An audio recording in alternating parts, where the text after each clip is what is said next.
What's going on, guys? YogiZilla here. Sorry for the awkward silence at the beginning. You know, OBS is weird because sometimes it has a little delay before I start picking up the mic, and other times it doesn't. But I guess they finally fixed that little latency issue. But YogiZilla here, and this is HorsePLAY Live episode 173. 173, right? Yeah, it's 173. Almost 100%. Yeah, 173. Yeah. I think Tuka's joining us too, so let me pull him in. Tuka, you better not be driving. No winter. Kind of. Damn it! Oh my lord. But I have a better headset right now. Okay. I'm actually in a drive-thru. You know, random tangent here. Well, not so random. But, remember when, like, phones used to focus on being phones, you know, and you'd get headsets that had different features, and one of the big features was wind resistance, you know, and noise cancellation. Now you have to really dig for that shit. What's that? Somewhat, not really. Well, if you look at phones, phones right now, they focus so much on being data devices that a lot of them aren't actually really great phones if you think about it. No, I'm talking about the as far as shitty carriers too. I'm talking about as far as the headset part. Like if you buy a headset for your phone, like a Bluetooth headset, you can have those type of features. But the phone itself, not so much. They're more, like you said, they're more so data devices. All right, so we're going to talk about the new the Galaxy 8, right? At some point tonight. We touched upon that last week, but we could talk about it some more. Oh, you Yeah, like the 'cause setup? all the, I don't. No, Warchild saying he likes the. I have a new little intro screen because I realize I get lazy time when I upload to YouTube, so a lot of time I don't put a custom thumbnail. So a lot of the videos end up looking similar. So I said, you know what? I'll just make a little intro screen with a different thumbnail that'll have something that we'll talk about that show. You know what I'm saying? Yeah. So it's like all automatic. Well, I guess it'll the S8 will transfer in pretty well with the discussion of hardware. So. Yeah, because I'm actually looking forward to the Note 8, but the S8 does. I looked at it. I got to step away for a minute, but I will discuss when I get back. I'll be listening, kind of. Talk amongst yourselves. All right. We do have a bit of hardware, so I'll put the Samsung S8 again here since you guys missed last Friday. Yeah. What about Are you going to talk about what is it? Attack on Titan, first episode. I haven't seen it yet. I have to. I know. Oh man! I kinda. I've been wanting to talk about this. I kinda wanna wait for there to be like 2 or 3 episodes in the bank, so I'm not waiting a long time. Like I want to have a little bit of fix because this one is gonna be such a tease. But I heard really good things. I gotta watch it. Man, because I've read the manga, so I know what happens for a while in. But dude, does it not? Oh, they didn't give me my daggone drink. Oh shit! Gotta go back there. Where'd you go? Oh yeah, and watch out. We're definitely gonna try to get to the poopies tonight. Start wrapping it up finally. That's the running joke. And we got Chris here. Chris Ganna from Game We Did Podcast. What? We had a good show earlier. It was a good time. We talked about we covered a lot of ground.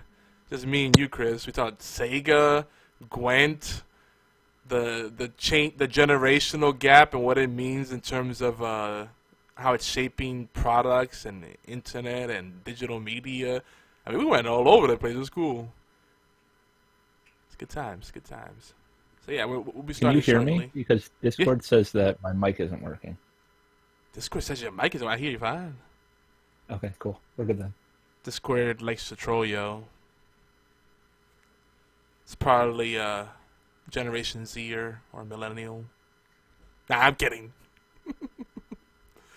Ooh, you missed Magic the Gathering. We're talking about that too. We're talking about Magic the Gathering and Soul Forge and like what makes a card game good and some of the things that really piss us off and how we have a love-hate relationship with Hearthstone.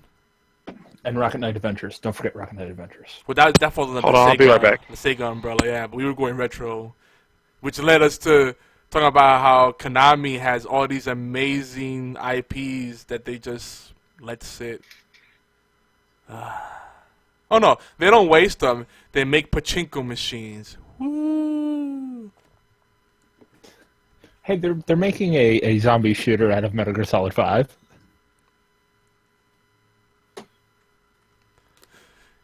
Are they? Are they really? Yeah, what the fuck is the name of that game? I can still swear on HorsePLAY, right? Yeah, of course. Yeah. I can't remember the name of that damn game. Yeah, it might just be called Metal Gear Survive. Metal Gear Survive. Pachinko MGS. Yeah, no kidding. What is it called? Yeah, it is called Metal Gear Survive. Yeah, you talking about that new Metal Gear? Yeah, the co-op zombie shooter. Yeah. Yeah, that. What? Co-op? That's encouraging, no? Because there's not enough. Co-op is one of those things you really have to search for. If you're not on PC, like, your options are limited on console. But I feel like they should have called it something else instead of trying to just cash in on the Metal Gear name. But I mean, if you have the characters throughout the different games all playable, that's pretty dope. But no, they don't have any of the characters. All they're doing is using it as an alternate universe, like split off from when the big rig destroyed or whatever, and then they're just saying like you went into alternate dimension or something like that, and you make your own character. And it doesn't have Ocelot or any of those characters in there. Oh, they'll make a cameo. So they're just there's really a cash grab off of the name. That's sad. Yeah. If it's just Metal Gear in name, that's definitely sad. Yeah, it definitely is. My cat's fucking with me now. What did I do? But it's Konami. That's what they're going to do now that they fired Kojima. They're going to be like, hey, that baby that you fostered for all those years? Look what we do at it. Watch us wipe our ass with this franchise. So that's Konami milking something? What? So if you want Konami to revisit their franchises, then just challenge them in some way. So yeah, well, you know what? We're gonna make a game just to spite you. That's how we'll get them to make Rocket Knight again. Yeah, but we don't have that much pull, Yogi. We'll just complain about it and get other people to complain about it. Isn't that how things are done in this day and age? Oh, yeah, we got to start an online petition. Yeah. We got to go on Reddit, but we got to go on Reddit, but we can't seem like we're professional or we have goals. We just have to just complain about it so everybody else complains with us. But we can't have any kind of hidden agenda because then they'll no call hidden us out. agenda. Dude, I'll be like Boost to the Face, and you can be like Spaghetti Monster 27, and nobody will ever know. You're giving it some fun, huh? Yeah, of course. I wonder how much it would cost. I wonder how much it would cost to buy one of their top tier or even mid tier franchises off of them.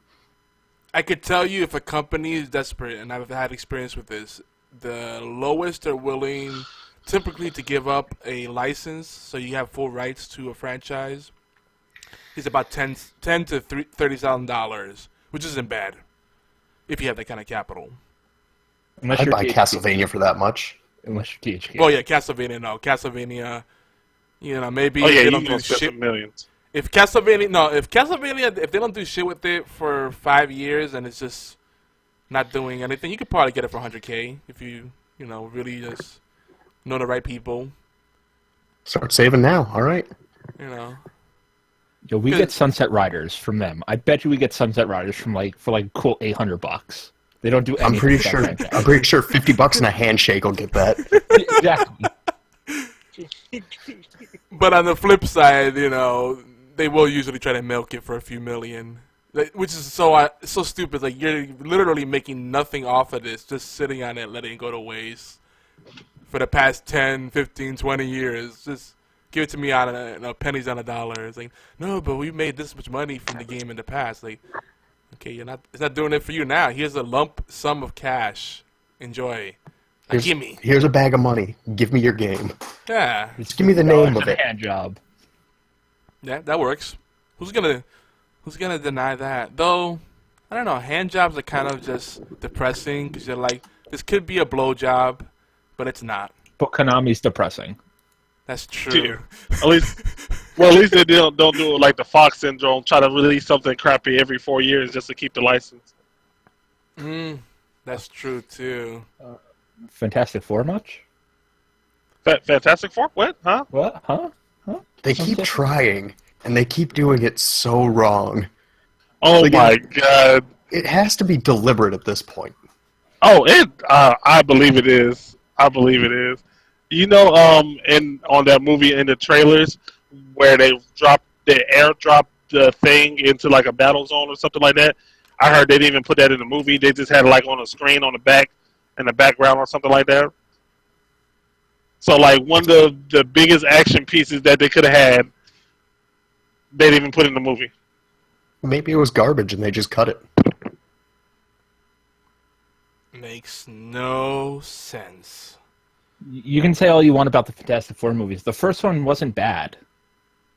The very first Fantastic Four movie wasn't that bad. Yeah, Which one was that? Okay. You're probably thinking of that. Actually, is the second Fantastic Four movie that was. I'm not talking about the early '90s one that never got released. I'm talking about the Fantastic Four with Jessica Alba and Captain America. Okay. Well, you're going to defend that one? I love that movie. Ugh. It's all about character development, and that's what early Fantastic Four comics were about. They It was just... I'll say it was decent. The first one was decent. I don't know. After seeing all of the other Marvel movies, it puts it in a different, much different light. We're gonna have to save this for the main show because I think we will get to the DC movie stuff, and then I'm sure we'll segue from there. Most of the people skip the pre-show, so. Are we nobody's here for pre-show? this. I thought that we were just bullshitting. No, we're live, we're recording, we're streaming. This will go up on YouTube in the extended cut. So yeah. Oh, okay. I thought we was BSing too. No, we are live, guys. So but we might as well get started now, since we obviously got a lot to talk about. I know we have Chris on borrowed time right now. So you guys ready to jump in? Yeah. All right, here we go.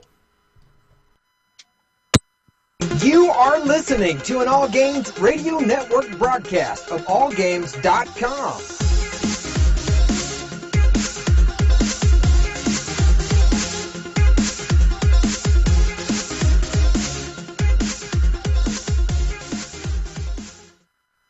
Hi, this is Normie from Knuckleballer Radio and Zombie Cast, and you're listening to one of my favorite shows on the Geeky Antics Network.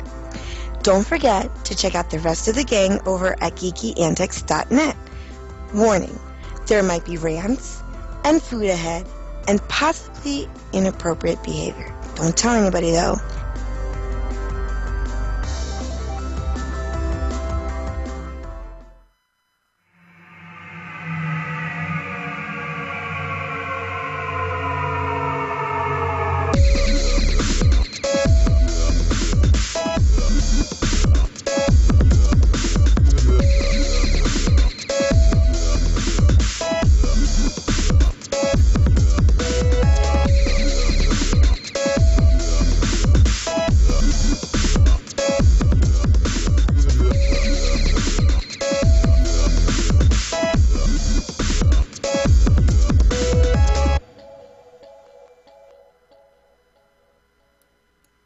Welcome, geeks, gamers, furries, and ninja robots.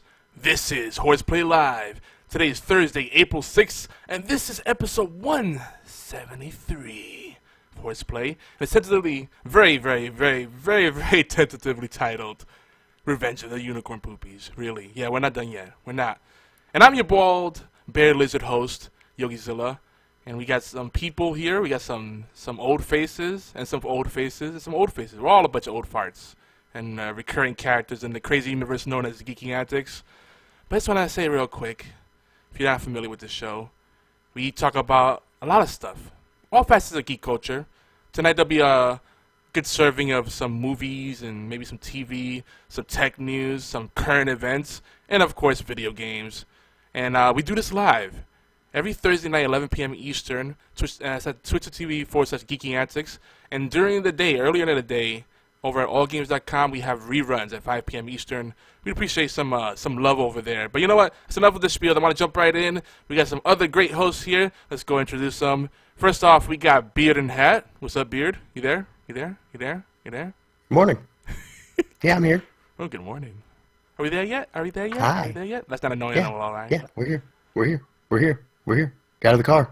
We're on the highway doing 90. Get out. It's like one of those things where, like, you get the kids in the car and, like, they keep pestering you, and you're like, you know, I'm really just going to jump off. I'm going to drive off a bridge into a fiery death. You ever picture that in your head? That's when you... What's that, Tuka? I was like, you just look back at him like, shut your face from the top of your forehead to the bottom of your chin, just close it right there in the middle of your nose. Just shut your whole entire face. You mean like some like arm length, some reach, so you can just reach in the backseat and try to slap them, but you only get them with the fingertips. Like, damn, they know how to dodge it now. Yeah. Oh, Good times. man. That's why you need a small car. Yeah, that's true. With a small car, Or you just have everything long can arms. reach. Yeah, but you have to be like pretty tall to really effectively get a good slap in there, though. I don't know, I'm 5'8", but I got a 6-foot reach. Oh, Damn, I'm pretty good slap 6'3". going. I'm 6'3", and I got like a 70-inch arm span. Damn. So I can reach back there. Freaking Beard's got some monkey arms. Dude, I got Sasquatch arms. I'm aware. Dude, you should have. Where were you when I played a lot of basketball? You could have been like my rebound guy. No one ever expected. Like, whoa, where'd he get all that extra You don't want reach? me. You don't need me playing basketball. Not good. Not good, huh? I don't have the lung capacity for running. Oh God, I used to. Now I'm terrible. My trainer is trying to get me to be able to run. So give it a couple months, maybe. All right, maybe we'll all get back in shape and get a little Geeky Antics basketball team going for lulz. I'm 6'6", and I'm not playing on your basketball team. No, Chris. No, don't say that, Chris. Don't say that. It'll be for fun, man. It'll be team building. And that voice you hear there is Chris Gannon from Gaming Death Podcast. We just did a Gaming Death Podcast. If you didn't listen to the pre-show, we were having some good time. I'm talking really fast. I don't know what I am. I'm really excited. But No, but I'm not playing basketball. No, stop that. That I'm not playing basketball. No, No. stop that. Chris, don't be like that. Don't be like that. I'll play football, but I'm not playing basketball. See, football with you. requires a lot more skill and coordination. Like basketball, you should be able to just jump right in, man. You ever see a Woody Harrelson movie called White Man Can't Jump? Listen. There's plenty of white people in basketball. You don't need airtime. If you don't have handles, pass the ball more. You know, there's ways to get around sucking in basketball. But if you're sucking football, it's over. If you have butterfingers or lead feet, nope. Yogi, I'll make you a deal. I'll play basketball, but you got to put ice skates on and come play hockey with me. Sure. I suck at ice skating, but I'll do it. Fuck it. I just want to see you on a pair of skates. Oh, God. I used to inline skate. I'm so bad now. I used to be pretty active. Now I'm like, that's work. I already work enough as it is. Last but not least, we got Tuka in the house. What up? What up? And Warchild's not here because he's, did the baby just finally come through? I thought I saw him saying something. I think so. Yeah, I was expecting a little more fanfare though. Like I was expecting a phone call or a text message. I think he just finally went into a coma. He was in the chat earlier. He fell asleep. He was just in the chat though. Let's see. As of 5 minutes ago. Geeky Antics Baby Watch 2017. we need a good hashtag for that. That could be a thing. Oh man. War baby. Dude, it's been It's been literally a week for waiting for the war baby. Like last week, he came back on the show after getting disconnected, and then like he sounded so freaking serious and like somber. He was like, "Sorry guys, I gotta go." They were like, "What's wrong?" It's like, "Got a baby. I think the baby's coming." And like, it's baby time. I'm out. He sounded so defeated. I was like, "Damn, bro." He was probably more upset that after a 12-hour day of work, he still had to drive back out to the hospital. Oh God. That's no fun. That's when you call an Uber. On about yesterday. Well, it depends where you are in the world. You guys ever taken a taxi in, like, say, Boston, for example? You don't take taxis in Boston. Exactly. I've taken a taxi in New York City. Well, New York City, actually, surprisingly, that's one of the things that isn't super expensive, taking a taxi. Depending where you go. But, like, Boston is like, hey, this is a 10-mile trip. It shouldn't be too bad. $100. Like, yeah, $100, exactly. The problem with Boston taxis is the fact that the drivers don't give you your change back. So it can be a $5 ride and you hand them a $20 and they just tell you to get out of their car. Oh, dude, they're terrible, yeah. Oh, man. That's why you don't. And Boston wasn't built for cars either. Well, and even in New York City, like if you drive in New York City, you're either a masochist or very brave. Actually, I've driven in New York and it's not bad. I've driven in Boston and I wanted to die. New York City during the day? Yes, it was Saturday afternoon. I was driving around in New York City. Okay, Saturday night is a little lighter traffic, but do it on a weekday where it's bumper to bumper. It's like you drive a few feet, wait. Drive a few feet, wait. Drive a few feet, wait. And then you got messengers on bicycles. Like any big city. Yeah. I drive in New Haven every day. I'm used to, on a lighter scale, that type of traffic. So. But at least New York's a grid. Boston is like, hey, this road looks like it'll take me where I want to go, and you're like, oh no, I'm on the other side of Boston now. How'd that happen? that's what I meant. Boston wasn't built for cars. That's true. They got the wibbly wobbly stuff going on. Yeah, I feel you. It's more for pedestrian traffic, but I don't know. If I can have my choice, horse and buggy. Yeah, that's fun. But you know, DC, you don't want to drive there. New York City, you don't want to drive there. Boston, you don't want to drive there. If you can avoid it, there's people that do it, but they're probably crazy. So you just don't want to drive. Atlanta's New York City. What? New York City, you got to do the Casey Neistat. You just need a boosted board and a whole lot of bravery. Well, not even that. It's so much easier to get around walking. Yeah, that's the thing. Or taking mass transit. Like the subway system, you get quicker than you would by car. You know? Yeah. Or just walk. Like, walking, you'll usually beat the taxi anyway. And you get some exercise, so... And there's these things called sidewalks that people used to walk on. It's pretty crazy. Revolutionary idea, I tell you. I used to walk miles every day, no problem. Now I'm like 2 miles, and I'm like, yeah, I'm done.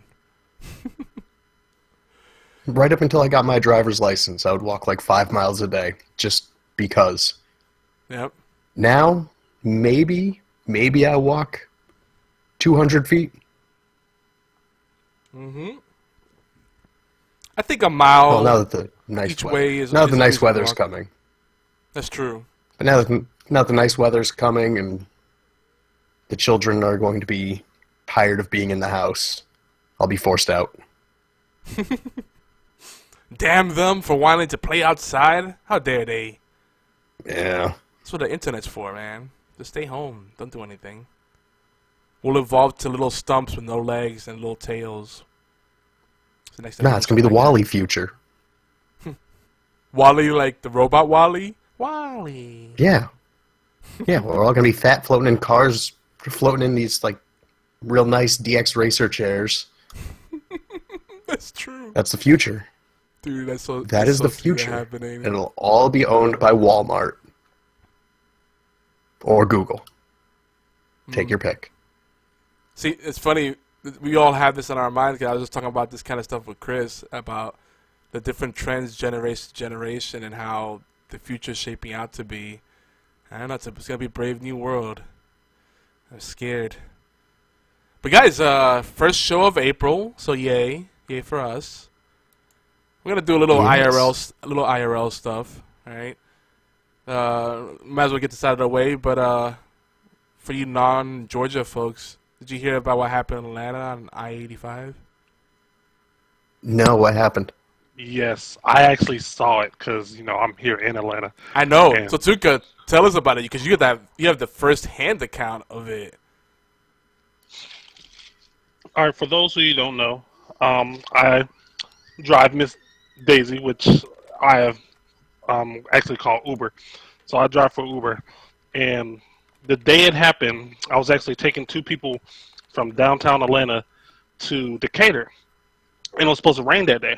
So we're looking off into the side, and one of my passengers, she was like, "Hey, I see a smoke in the distance." And I was like, "Oh, really?" It's like, "Yeah, that don't look like rain clouds. That look like smoke." I was like, "Huh, well, it does look like smoke." So me not thinking anything of it, as I drop a couple of people off, and it was a lot of smoke. It's like, something must be on fire. So I was like, okay. After I dropped them off in Decatur, my friend calls me. He was like, "Hey, you heard?" I was like, "Hey, man, there's a bridge that collapsed." I was like, "A bridge?" Like, you're thinking, like, you don't hear that, like, bridge just collapsing.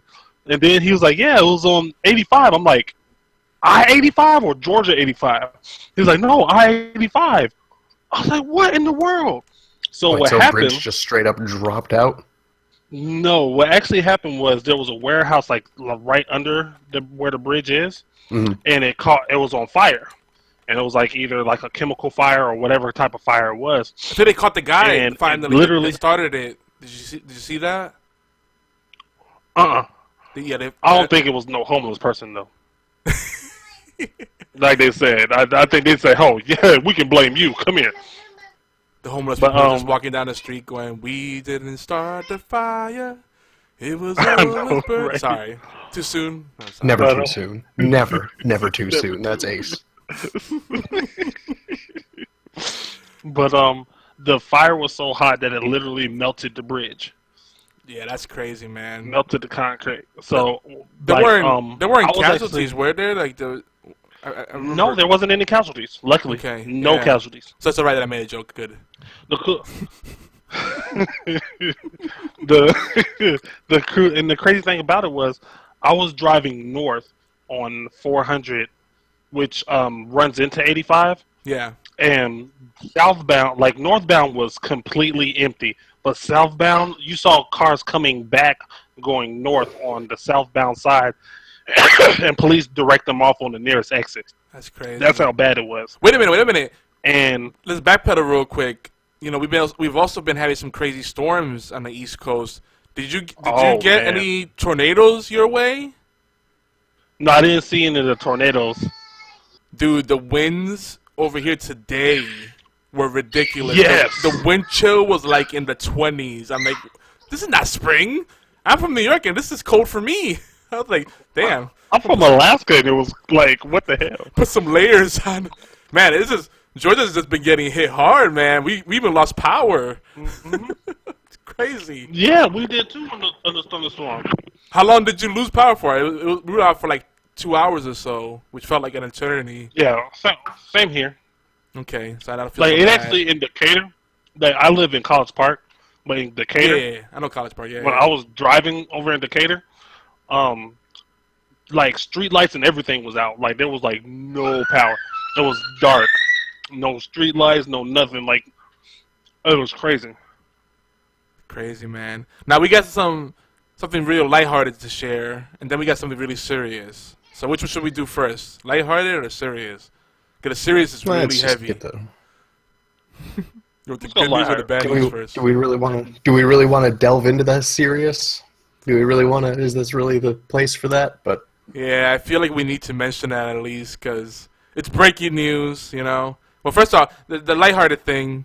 WrestleMania happened, and Undertaker finally retired. after a very long run. I think he might have been like the longest, like one of the. He's definitely top 10, like longest career in WWE. I would say.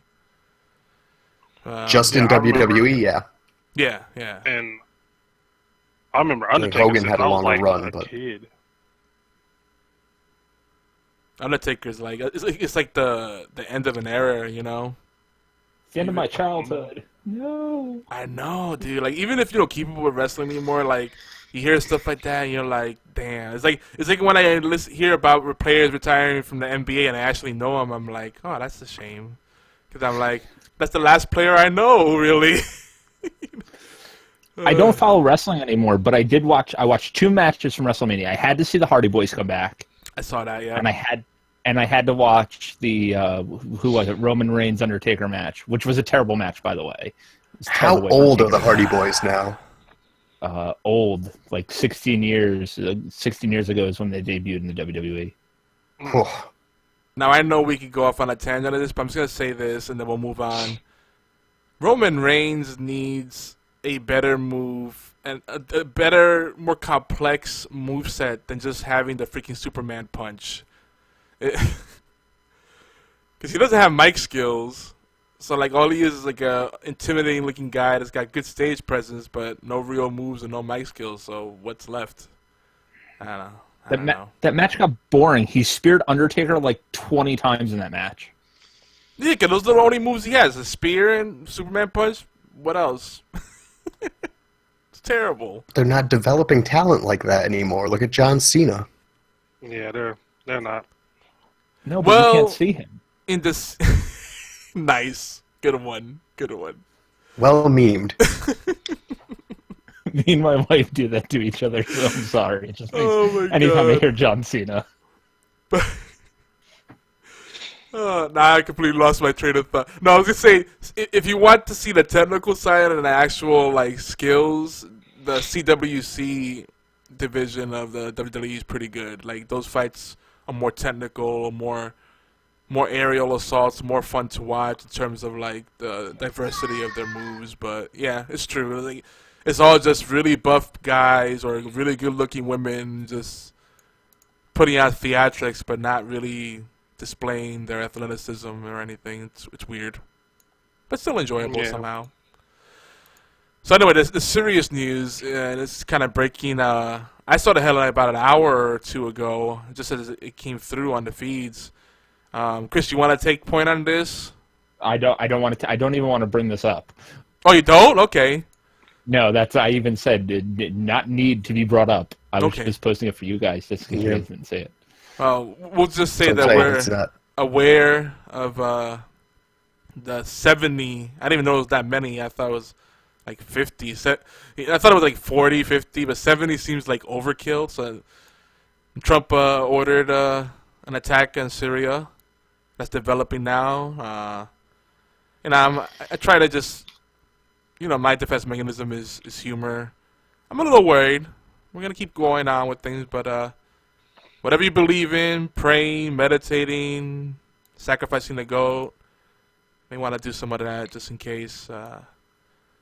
Because it's pretty scary times, man. And with that, I just killed the whole mood. Except DJs. There you go. DJ just lightened up the mood for us. Now we're back. So, guys, what have you been up to since last episode? Well, actually, it's been longer for Beard and Tuca because you guys weren't on the show last week because we had to do it on a weird day. But that's my bad, by the way. Yeah, I was driving Miss Daisy as usual. But like as far as gaming wise, I've been pretty hooked on Ark since I've been playing a little bit. I have been mainly playing single player. Man, like it's there's places where it could be improved. I mean, you clearly see glitches, but other than that, it's actually a real fun game if you play with other people. Ark is glitched like crazy, but I'd still be playing it if they didn't charge for DLC in a game that's still in early access. Oh man, that Don't even get me started on that. Oh, I refuse to buy the DLC until it's out of early access and they're finished. Yeah. Now, any of you guys playing by chance? I haven't installed it. Are you guys playing the latest trending game on Twitch and just about everywhere? PlayerUnknown's Battlegrounds. I was curious. No, I don't want to dump $30 on a battle royale game. That's all it is. Yeah. And you own the game already, right? It's called King of the Kill. Yeah, H1Z1. It already happened. Yeah. I mean, I understand H1Z1's broken, and Battlegrounds is apparently head and shoulders above it, but well, then those games, that's the wave right now, but by the time those games are actually released, yeah. Well, that wave will be done. I'll tell you what I do like about it is the fact that it has that kind of speedrunners mechanic where the arena shrinks over time. So that's really cool because it makes it easier to find people and you feel that intensity building up. So that's a cool mechanic. And it's fun to watch.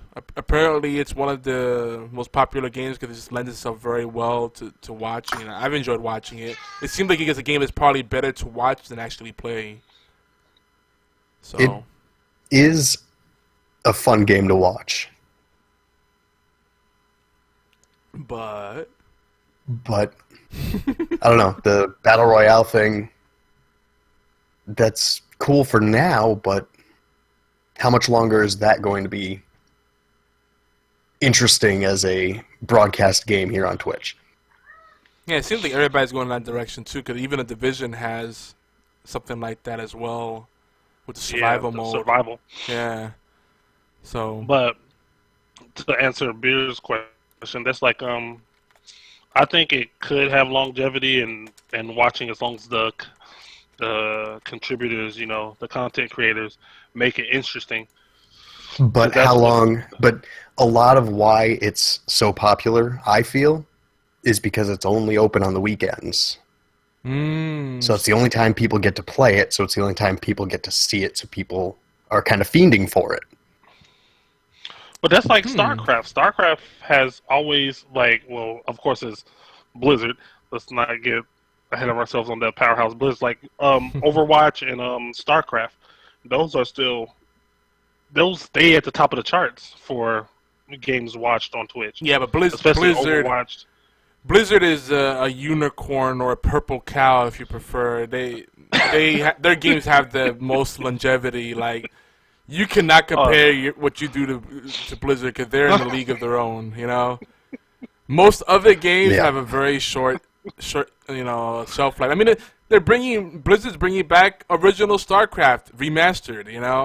And they're keeping it true to the original experience, just making it look better. But the controls and quirkiness is all going to be there.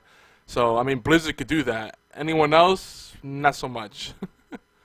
See, I think the Twitch environment has really changed how video games kind of sell and work to begin with.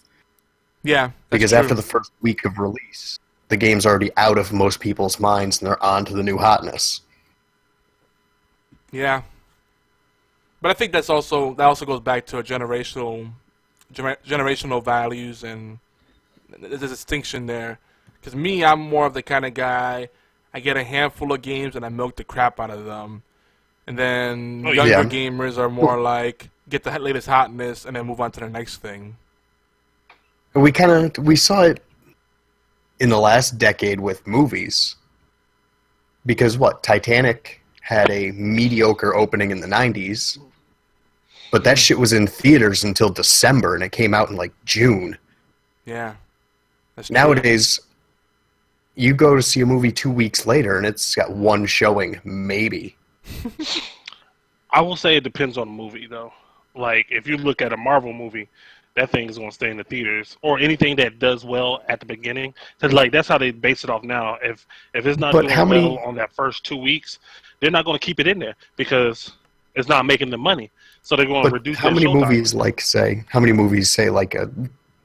would end up doing better long term instead of getting cut immediately like they do now.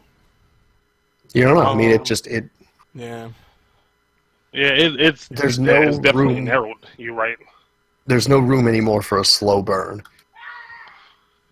Well, that's also the way that we consume content now. It's we want this now, and then once we're done with it, and we move on to the next thing.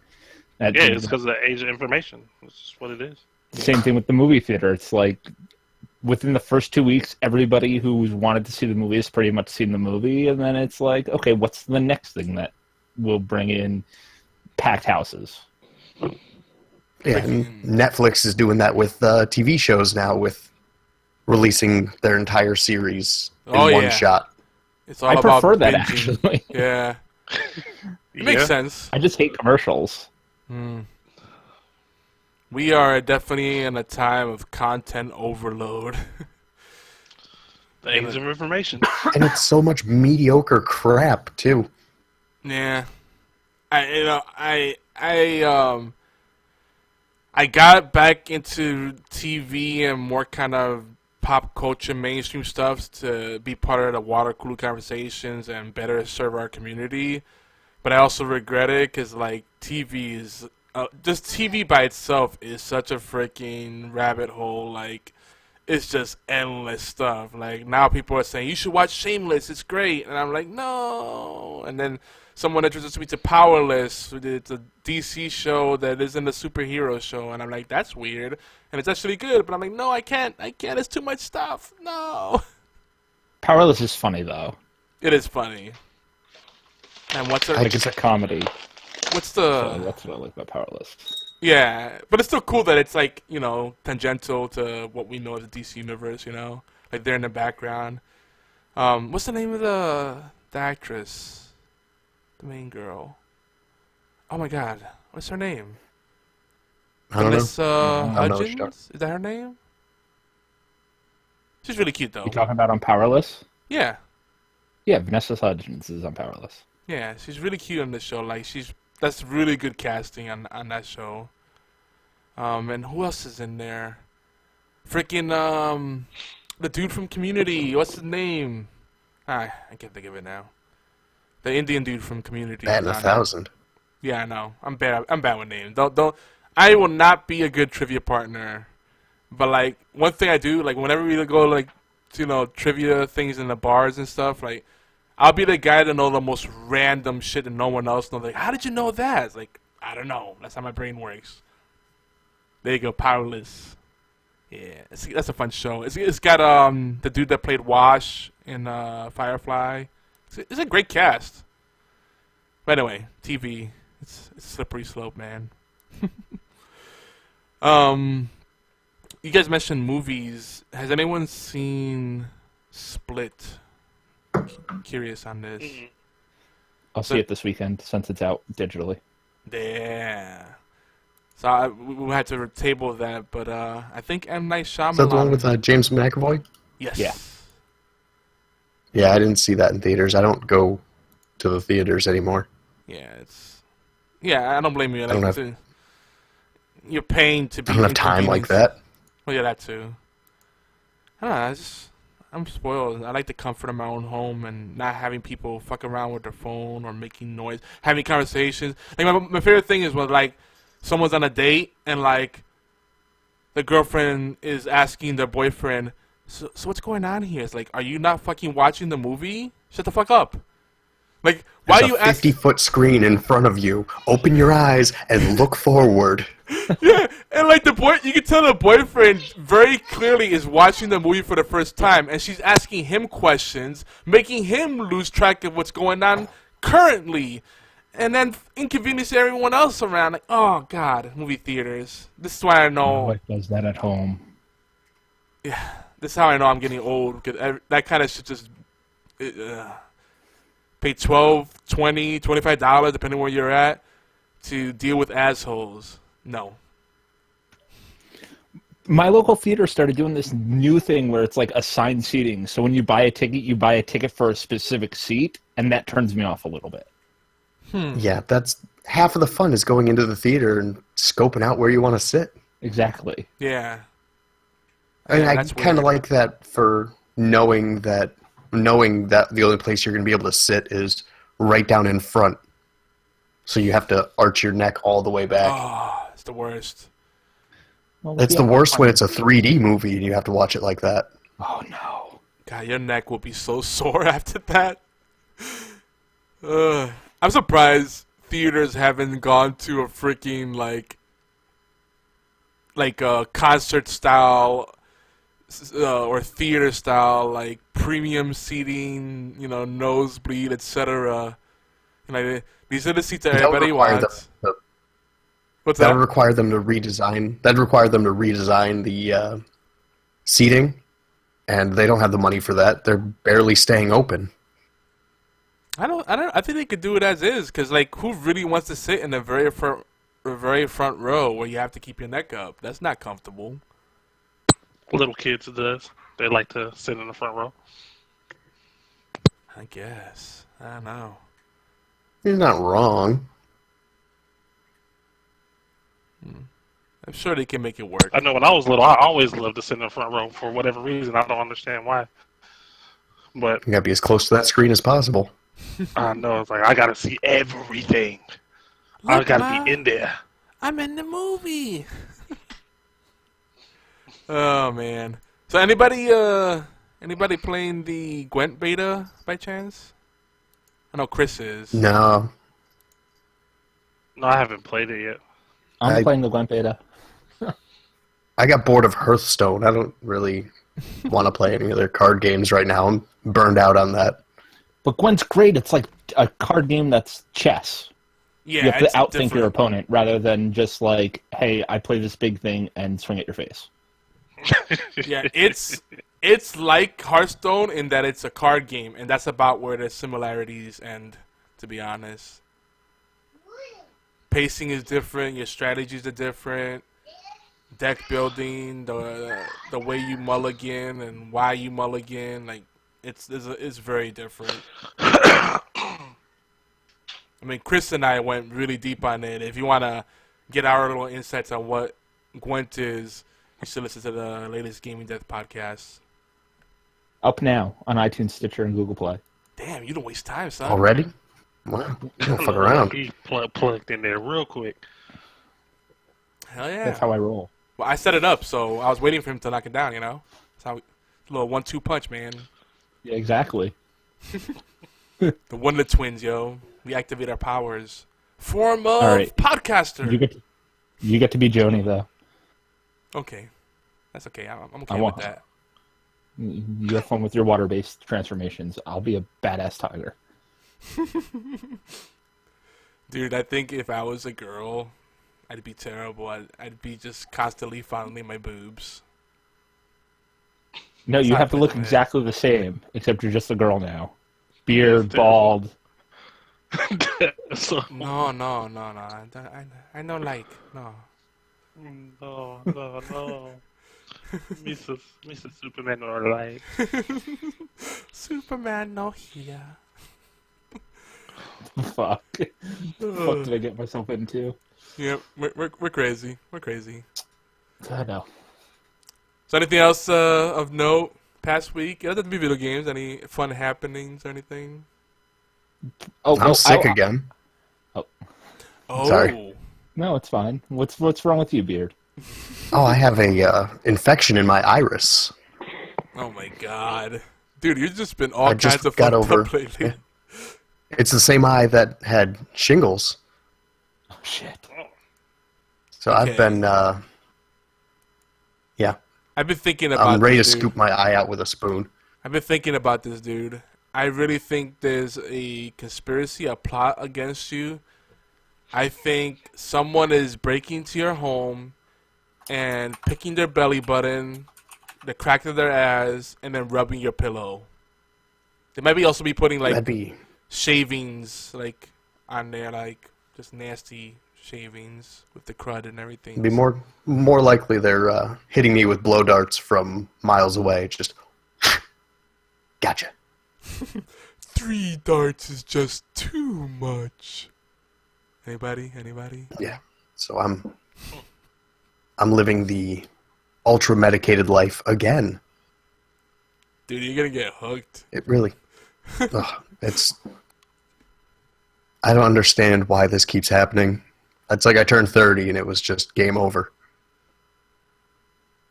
I hope that's not the case for me. I mean, I'm almost 1 year into 30, but I haven't had too much. Damn, Tuke, I forget how young you are. I keep thinking you're already in your 30s. Oh, man. No, I'm about to be 31 next month. Oh, I'm the baby here. That's right. All right. Yeah, I've had back and knee problems my entire life, so when I hit 30, I was like, oh, let's just hope they don't get worse. Yep. Yeah, that's how it is. And then new parts you never knew you had start hurting. Problem being tall. When you're as tall as I am, it's just terrible on your knees. Oh, God, tell me about it. I'm not that tall. I'm tall enough, and like I could tell when the weather's changing. Like when rain's coming, I'm like, yep, it's about to storm. Like, no, it's bright. It's sunny outside. I'm like, no, it's coming. That's terrible. So, Chris, you had something to tell us, right? I wanted to talk about the Persona 5 streaming bullshit. Oh, okay. I guess it's more of a news thing. So you want to just jump into the news and headline for us? I wasn't sure if you were even going to talk about this. No. It's what I've been. It's what I've been playing Persona 5, and I can't talk. I refuse to talk about it on my cast because my podcast mates were out this week. But the big thing is the streaming crap where they're like, okay, you can stream to this certain part, but after that, beware. And they've turned off all the in-house like streaming features off of the PS4 because of this game, because they're so worried about spoilers. And I think it's bullcrap. Here's my view on it. There are about 7 or 8 games that I didn't buy because I watched other people stream them. And that's what they're worried about. With a game like Persona that's already a niche market, it's not exactly mass broad appeal. So if you have people spoiling the ending, people aren't going to be buying the game. Did they go about it the wrong way? Yes. It's not... You never limit what people can do. That's my view on it. Let the people stream it. The people who want to watch it will watch it. And the people who don't, that's their problem. It's their responsibility to avoid it. Like the biggest problem for me is like I like to share screenshots like among my friends that I take off my PS4, and I can't even do that because my share feature is completely and totally disabled. And in the U.S., it's not that much of a niche market, seeing as Persona 5 sold 1.5 million copies in 3 days, which is disgusting for a JRPG in 2017. Yeah. That's impressive. I didn't know that was the sales figure for it. Yeah, it's disgusting. Also, Persona I was expecting fans that to be much lower. Persona fans are fiercely loyal, so I feel like even if they watch gameplay, they're still gonna buy it to experience it for themselves. Yeah. Like from the company's side, though, I can still see why they're saying no, don't do that. Like, one of my favorite parts is, like, I'm a huge Persona fan, but one of my favorite parts is like, watching someone stream Persona 4 or Persona 3 who made different choices than I did, because the game splits and there's different scenarios that come up. And being able to watch what those choices are without having to play through a linear story again that's 100+ hours. And the fact that nobody can stream it and you can't post it on YouTube, and if you stream past a certain date, they told you that Atlas will come after you and cease and desist. And like, due to all this, now it's like I'm going to have to play this game like 3 times. Atlas. Now here's what Atlas... Sega. Just throwing it out there. Go ahead, Beard. What Atlas really should have done is just put an embargo on it. Put an NDA on it. If you buy the game, you can't stream it until this date. and put it 2 months out. Let the people play the game. Let the people buy the game. Let the reviewers put out their reviews of the game. But you can't stream it or make content with it for 1 to 2 months. Well, I don't know if you've seen. There's certain NDAs when it comes to like reviewing games. Like there's been games that we've been given for review where we're allowed. Our NDA is you're allowed to show up to a certain point in the game, and then after that, there's an NDA for anything past this point. And I think that would have done a much better thing for them to do with the NDA thing. Like, okay, we've shown off the first dungeon, like the first 8 hours of this game. You can stream those first 8 hours. After that, you can't stream anything. I mean, that's fair. Ish. I mean, it's all or nothing. It's like, hey, go to this point and then stop, or... Well, but it's a clear ending point. They've shown up to the Atlas has shown up to the end of the first dungeon. So if they were a nice clean chapter break there, where it's a very nice clean chapter break where you can be like, okay, I'm done with the first dungeon. I can't stream anymore, guys. This is when the NDA is up, and I'll be streaming the rest of the game then. Yeah. Well, also, I feel like. Okay, so the story and the lore in Persona is obviously very strong. But for me, what appeals to me about it is the experience of it, like the customization and all the weird powers, the whole thing they have with the cards, and it's really crazy the way they do that. So I feel for that kind of game, watching someone play it wouldn't spoil it for me. I'd want to experience it firsthand. For the same reason I probably want to experience any, RPG. Now, because there's some games that are very, very story-driven. And and those are usually games that don't have strong gameplay. But if the gameplay is strong, then I want to experience that firsthand. I don't know. Maybe I'm crazy. Well, yeah, there's some games that you'll look at and just be like, the story doesn't matter. I still want to play this. Yeah. And there's other games like Alien Isolation. This is one of the bigger ones that I never had to buy because YouTube and Twitch made it unnecessary. I was able to just watch the whole game through. Well, it's not a compelling enough to buy. It looked like a good game, but after seeing everything, I'm like, I don't. Yeah, there's no need to. I don't need to buy it. Yeah. And same with Evil Within. That saved me some money there. See, I love Evil Within though, so I would tell you to go out and buy that game anyway and play it through anyway. If it had like a mercenaries mode, like Resident Evil 4 did, or Resident Evil 5, I'd be in. Okay. But just for the story itself, it was a good Resident Evil 4.5. But I feel like it's more experiencing the gameplay versus the story at that point. Like, I've played Alien Isolation, and I've actually watched it too. I watched a good bit of it watching Screw Attack play it. And it's always different from playing the game than watching it. Like that's scratching two different itches, Like watching someone fail at it and then you failing at it or succeeding yourself. It's real tense when you're trying to run from that alien and you ain't got no weapons versus watching somebody else fail and you pointing and laughing. It's unless you were just getting it for the story and to begin with. Yeah. See, I don't watch a lot of full playthroughs of games. A lot of the times if I'm on the fence about a game, I'll watch the start of a game, and if the game looks fun, that's when I pick it up. The only game that I think I've ever watched a full playthrough of was what was the Resident Evil mercenary type game that came out not that long ago? Umbrella Corps or something like that. Umbrella Chronicles or... It was not the squad-based shooter, the one that came out after that, the other action game that they tried and failed at. That was the one that I watched. Resident Evil. The one that was like arena based, like. I think it was arena based. Hold on, I'll look it up. But I watched that Umbrella playthrough, and I just didn't.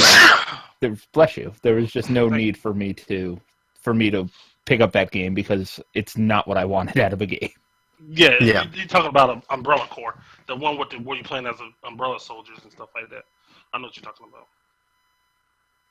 Yeah, whereas their squad-based shooter was actually kind of decent.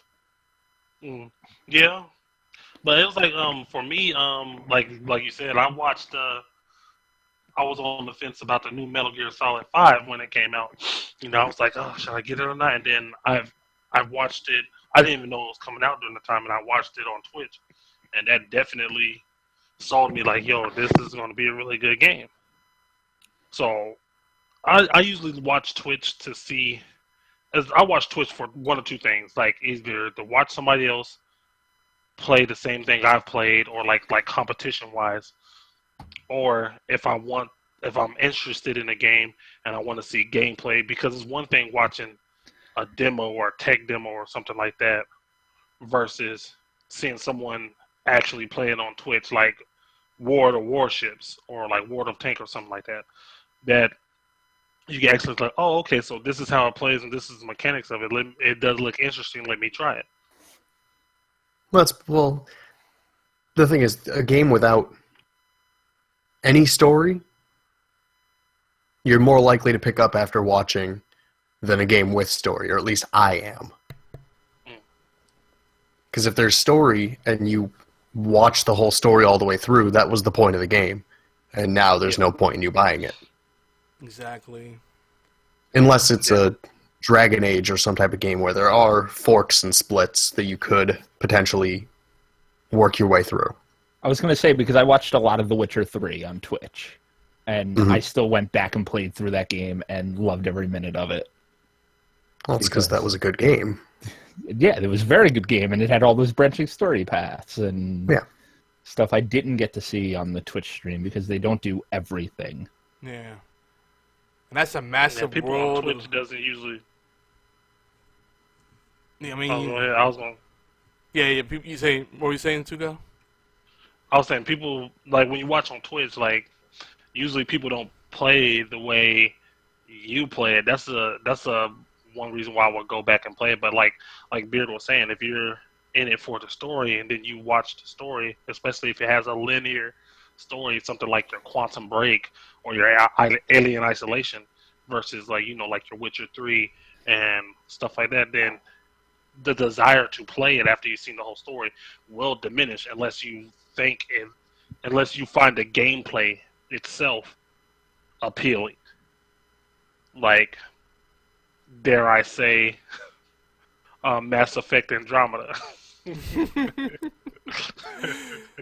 Like, the gameplay and the combat might be great, but then the story, if you're watching somebody play the story and then you already seen all the story, or you look at the terrible face animations, then there's a problem there. By the way, I wanted to mention that because we didn't really get into it last week, but the Bioware has been notoriously bad with faces overall. Like, I think people forget. This is their worst. It is the worst. I mean, you could tell they definitely had a change in the creative team. Like, but it's not like they've always been great with faces. Like, some of the derpy expressions, like, especially smiles. If you look at, I saw this article, it was the evolution of BioWare smiles, and it's like derp, semi-derp, extra derp. Like, it's all derp. Like, they don't know how to make regular smile. I guess maybe none of them know what a smile looks like. They must be miserable people. And if you look at the creative team now, like, they have some very, and I'm no one to speak, but they have some very odd-looking people on that team, and they must have modeled it after themselves. Like, one of the girls, she looked like an insect of sorts. She had like these really bug eyes, and then like a skinny face, and like her eyes were like bulging out. I'm like, okay, now it makes sense. And then her smile was awkward. I think there's a little bit of drool on the side of her mouth. Like, now I get it. So, I mean, my biggest gripe though with everybody bitching about the facial animation in Mass Effect Andromeda. Nobody says shit about Bethesda's facial animations. Oh, I know. I will shit on Bethesda all day. No, yes they do. Yes they do. Why do you think the big thing? What was it? Oblivion, when that came out. Oh, they was smashing some of the faces and stuff like that. Especially when you had to do that whole wheel thing, the little the speech wheel. Yeah, I love that thing. They used to drag Bethesda down for that, but there was like, but Oblivion is a great game and all this other stuff. But they used to trash Oblivion for that. But on the other hand, with like what Yogi was saying about Andromeda, I did some research into it myself. They didn't actually do, like the face capturing, the motion capturing. They didn't do that for the faces for any of the human characters. That's why it's always the human characters that their animation and smile and stuff looks terrible. None of the aliens. But they did use some new technology and something like that to rush it out, which...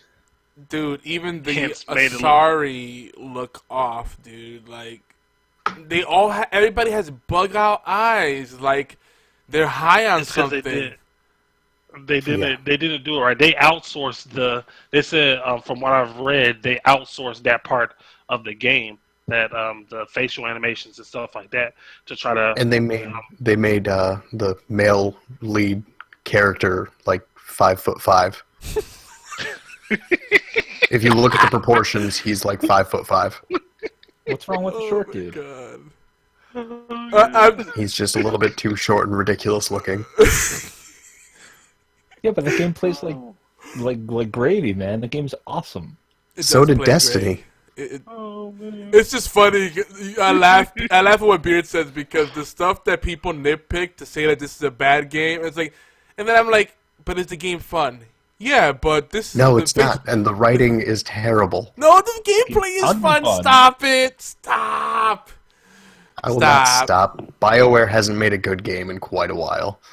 I'll concede that the story isn't the strongest and the faces make you cry inside, but everything else is there. Stop. Stop it. Beard, come on. I'm still saying no. You're supposed to be Beard contrarian. Is heartbroken. Don't agree with the mainstream that's shitting all over the game. You're supposed to say it's a good game. No, I will not just say it's a good game just to say it's a good game if I don't believe it. I'm not going to be just a contrarian to be a contrarian. Believe it! I wholeheartedly believe what I say. Okay. All right. I won't try to change your mind, but I feel in general, I know you're resolute in your thoughts, and I respect what you're saying, but I think in general people are just trying to find something to complain about. They're really reaching. Oh, yeah. Everyone's always looking for something to complain about. So, Beard's arguments are valid. I'll give him that. His arguments are valid, but they're still... I feel like the story runs like Tumblr fanfic. You know what? I don't know about that.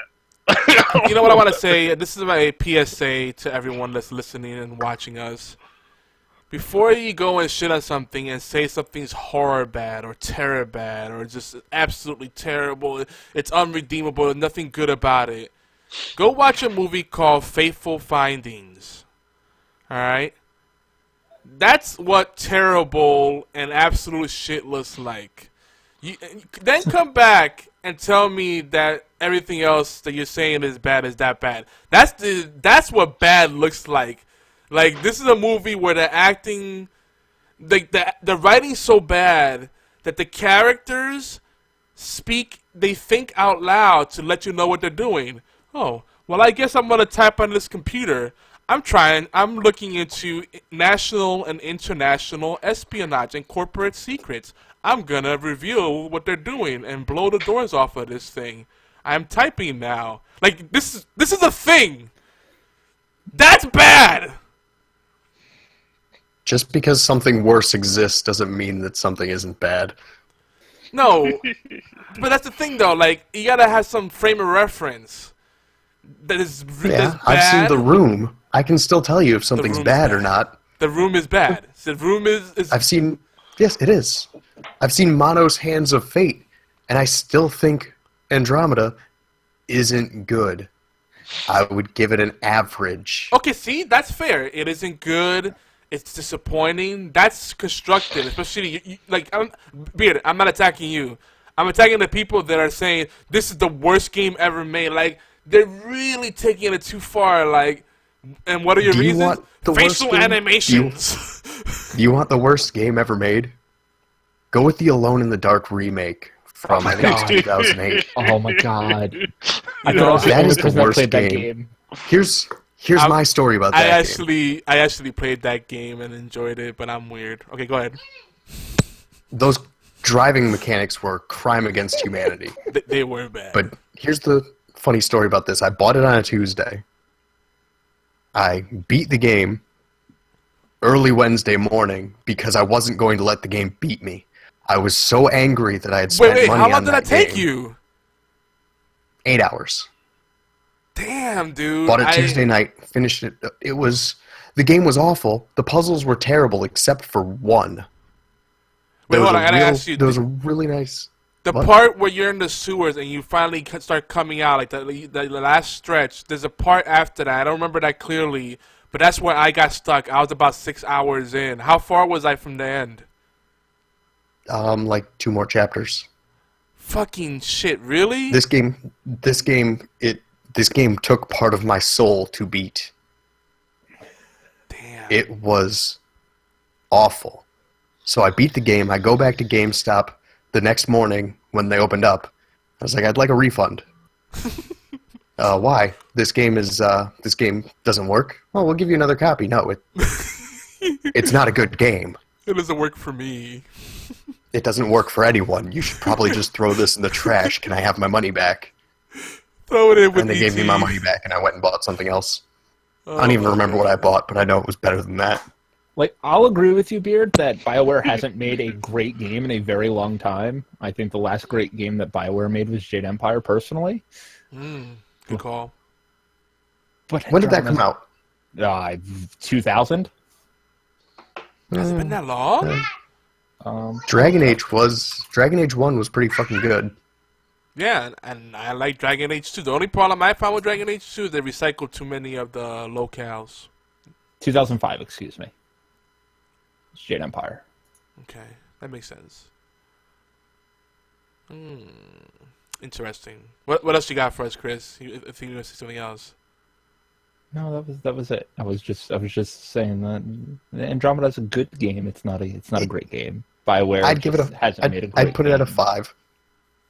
Okay. I think it's good where most of the reviewers put it at about a 7. Yeah, from what I hear, I feel like it'd probably be, I agree, like maybe a 7. It ain't no 8. No, it's no 8. Now, are you guys at all interested in the multiplayer? No. Okay, that explains a lot. See, because that multiplayer puts it to for an 8 or 9. I am. See, Tuka, thank you. High five. Yes. I love the co-op multiplayer on, especially on 3. I was hooked into that. Hell yeah. People are sleepy on that shit.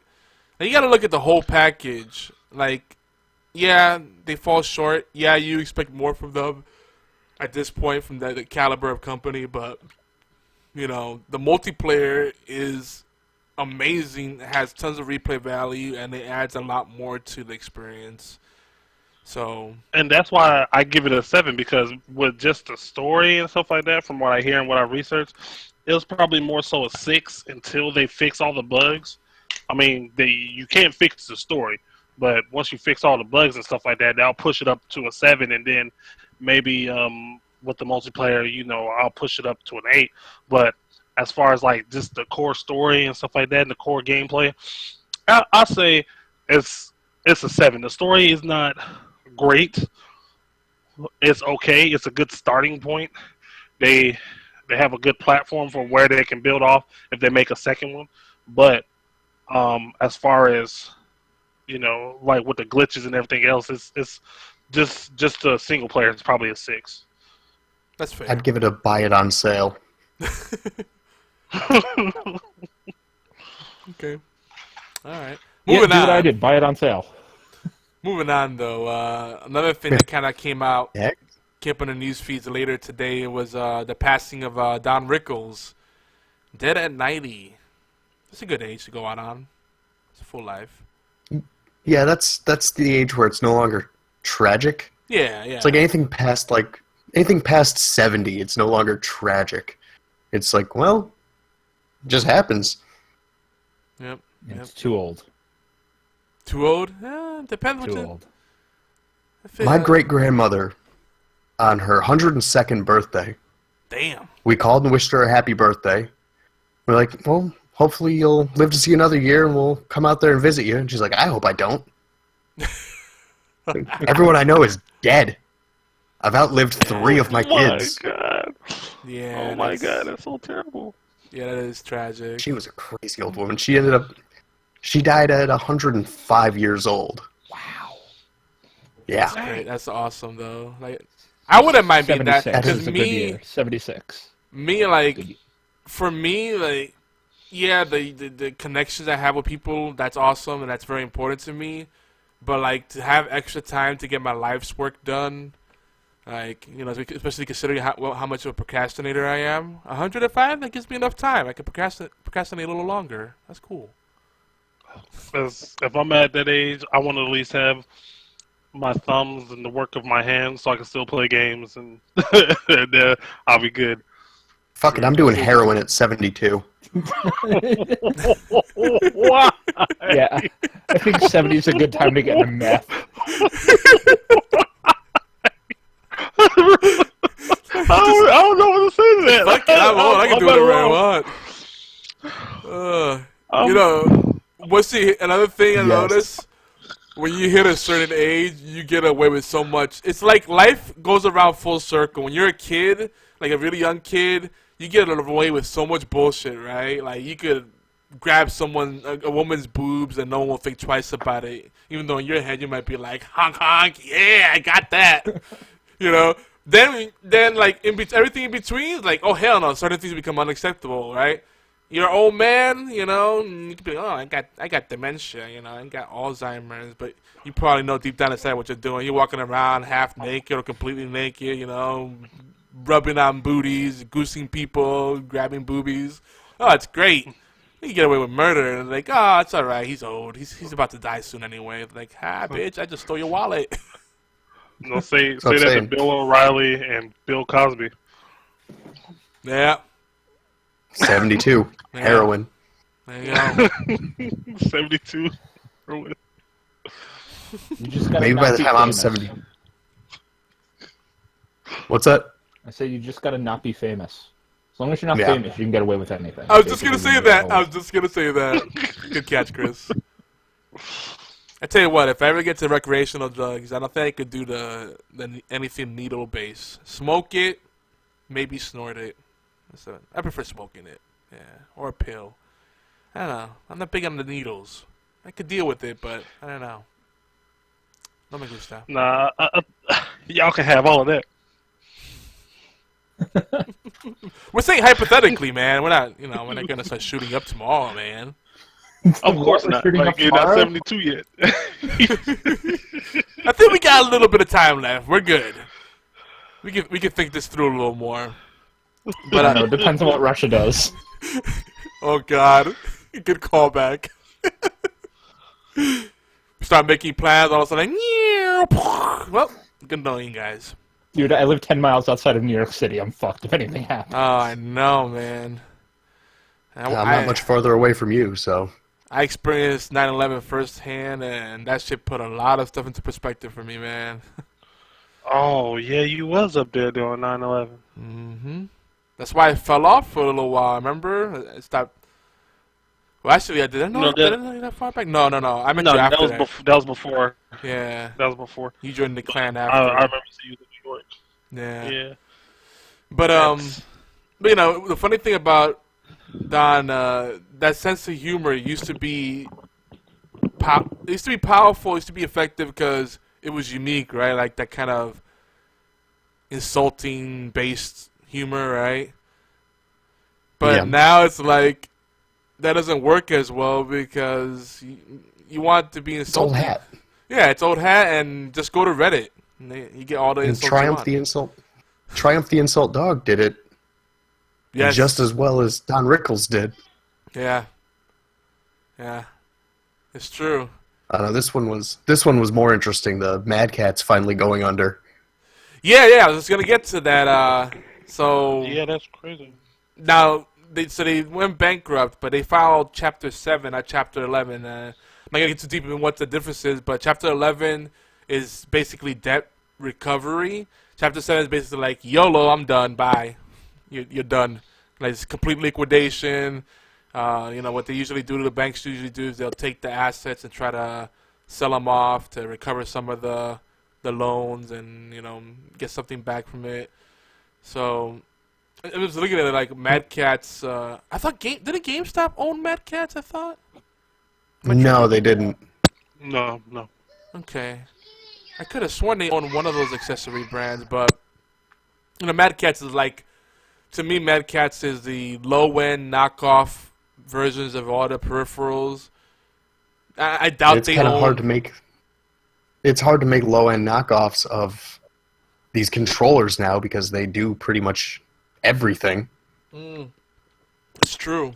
And you could make a knockoff. Yeah, you could make a knockoff PlayStation controller pretty easily for the PlayStation 1 and 2, and 3 for that matter. It's just Bluetooth. The 4's got way more going on in it. Same with the Xbox. Same with the. There's still some margin though, because I have a few wired knockoff like Xbox One. Well, not necessarily knockoff. Third party, let's say. Third party Xbox One controllers, and they work great. But you can definitely tell the differences. Like, it's subtle. But the big thing is, I don't think Mad Catz has any real patents or anything that's worthwhile. So not anymore. I remember they made the. Go ahead. They made the controllers for Rock Band. That's what they were. And the last Rock Band didn't do that well, so that's what ultimately that broke their back was. Oh, they put all their money in that basket. All their eggs there. I remember they made. This is like mid '90s or probably like 96, 97-ish. But that they made like the best steering wheel and pedals for racing games. Yeah. Back then. Yep. I think my dad had like Need for Speed 3, Hot Pursuit, and some NASCAR game.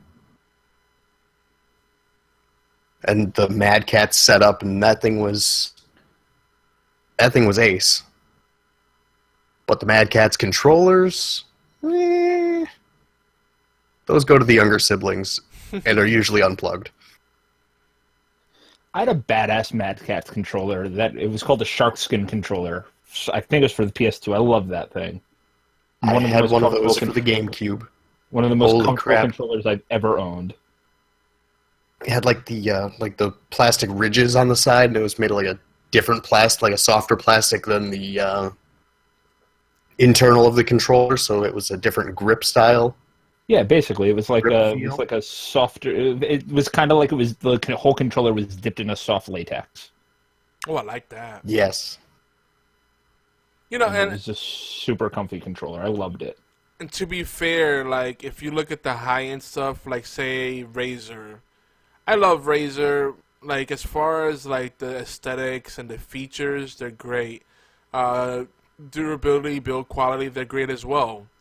But there's little oversights they have in engineering. Like I have the Razer Anza that came up for the 360, and great controller, but the fucking thing peels.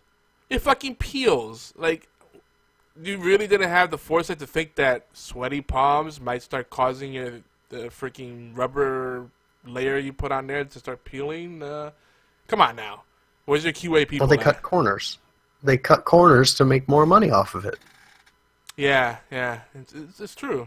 So, even the premium stuff isn't that great these days. Like, Turtle Beach, they leave a lot to be desired. And, so, Mad Catz used to be, they were a joke, but you got bang for your buck. You got use out of it before it broke down, right? Yeah. So, that's that. What else we got here? Kind of bounce around a little bit. Should we get into that? Nah, that's too. So Hearthstone they're in the process of celebrating the year of the mammoth. Actually, I think they just started the year of the mammoth today, and that also marks what's the new card set, Chris? Journey to Ungara. There you go. See, that's why I keep Chris around, because I have shit memory. I just played the damn thing earlier. We could talk a lot about it, but the meta still seems to be aggro. The only thing that changed, different cards. So, yep, enjoy. But that's pretty cool. Now they got... Give me back my mechs. Dude, I know. Freaking Rogue mech and everything mech was just so much fun. So now the last 3 card sets, BlackRock, Tournament of Champions, whatever it was called, and what's the other one? I forget. Those are no longer... Guild. Which one? The Adventurers Guild. There you go. With Reno and them. So and no more Adventurers hat. That's done. No more Reno, no more Brand. So with this rollout, they kill an entire deck known as Reno Lock. Yep. So I have mixed feelings about it. I know, Chris, we talked about it on your show, and I don't know, Beard, do you have any thoughts on it before we move on? Tuka plays Hearthstone too. I'm sorry. So what do you guys think? They keep breaking your favorite decks, things that don't need to be. They keep breaking things that I like. Like I'm looking over now some of the cards that are gone. Ugh. It's a lot. Bring that back up. Yeah, there's a lot of the legendaries that took a while to get to that are now useless. I appreciate it. Oh my god, yes. I lost that one warrior card that when you summon him, you get 3 cards in your hand. And if their minions is summoned on the field automatically, you know what I'm talking about? Yeah, that was the 10 mana... shit, what's his name? I know exactly what you're talking about. I want to say Tavern, something like that. Yeah, you know what I'm talking about. Let me pull it up. Yeah, he's a 10 drop. I know exactly what you mean. So that's no longer good. So, as a constellation prize, they said, "Oh, since all these cards are no longer valid, he has 365 dust." That's not really. Here's enough dust to make 1 mediocre card for these 3 legendaries that you can no longer use. I'm like, this doesn't feel very equitable. I lost a legendary that I actually liked. Yeah. So welcome to the last expansion for me. Yeah, it's tragic. And Chris reminded me of something that I forgot about. So I had to double check it, and I forgot that Ben Brode had said that they won't be making any more of the solo adventures. I don't know if that's a permanent thing, but it seems that that's the direction of things for the foreseeable future. So it's just going to be Is that because no one was buying them, or they've just run out of ideas?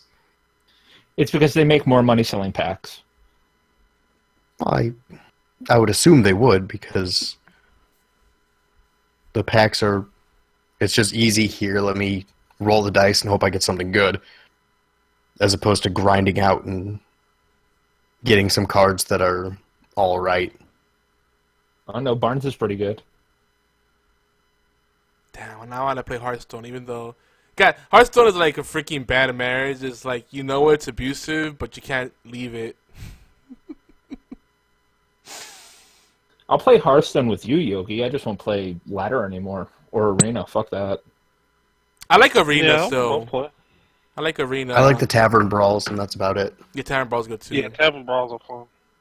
Except for when they do those, the epic, whatever, I think they call them, epic Tavern Brawls. Those are a little hardcore. I'm like, ugh, I don't know. $10 to do 1 run? Something stupid like that. Yeah, no. It's like, that's like playing ladder, dude. Yeah, There's no point. Yeah, it's crazy. Because everybody's going to run the same decks because they don't want to lose $10 or however much gold that is. And for you to break even on the epic Tavern Balls, you have to win 8 games. Yeah, that's nuts. That's nuts. 5, reasonable. 8, no. No. Just no. Yeah, I'm not good enough at that game to do that. It's not even about being good, it's dedication. Like, I love Hearthstone, and I'm a big fan of card games, and I love Blizzard, but this game is not accessible for people that are more casual, and that's a bad business model. So that means they need to capitalize more on the dedicated people and the loyal people that are still there, and that's not good either. So, something's gonna give. They're gonna realize that you gotta do something different. No, they're not. They're number one on Twitch regularly, and they're making money hand over fist with Hearthstone. They're not going to learn anything because they're not doing anything wrong. They're just doing things that we as long-term players don't really like, but most players seem to be fine with it. If you watch a lot of the streamers, they also talk about how they don't like a lot of the changes to the game as well. Yeah, and a lot of streamers that were really hardcore on Hearthstone are starting to move on, so... Like, Crip, who is one of the biggest Hearthstone streamers, is like, I don't know how much longer I'm going to be streaming Hearthstone, because he doesn't like the direction the game's going. Yeah. And it's rough, too, because, like, even for us, we were really gung-ho about it. When we got in on the alpha and beta, we were big advocates of it. You know, we almost... got Ben Broder on the show, but we decided not to, you know, because he's a busy dude, and, you know, OB doesn't really know anything about anything, and he would have embarrassed me. He would be like, hey, so tell me about your game, Hearthstone? Wait, he would be like, no, it's Hearthstone. Love you, OB, wherever you're at. I'm just busting your chops. But, yeah, a lot of people are getting kind of disillusioned with Hearthstone, and it's kind of a shame, because it's a game that, you know what I love about it? It's, you know, I love Magic, I love Yu-Gi-Oh! There's a lot of quality card games out there, but Hearthstone is just so chill that you can play it and multitask, and, you know, it's kind of therapeutic in a way, you know? But then, if you try to be competitive about it in any way, you're like, fuck, like, I can't win unless I just do what everyone else is doing. It's like we're all the Borg. This is copy and paste. Yay. And that's where it sucks. Like, if you can't customize, you don't have a sense of individuality in a card game, that's a problem for me. It's the whole reason I got out of competitive Magic. Yeah. Yeah. Once the meta becomes locked down like that, it just... Well, it's like, kills the game.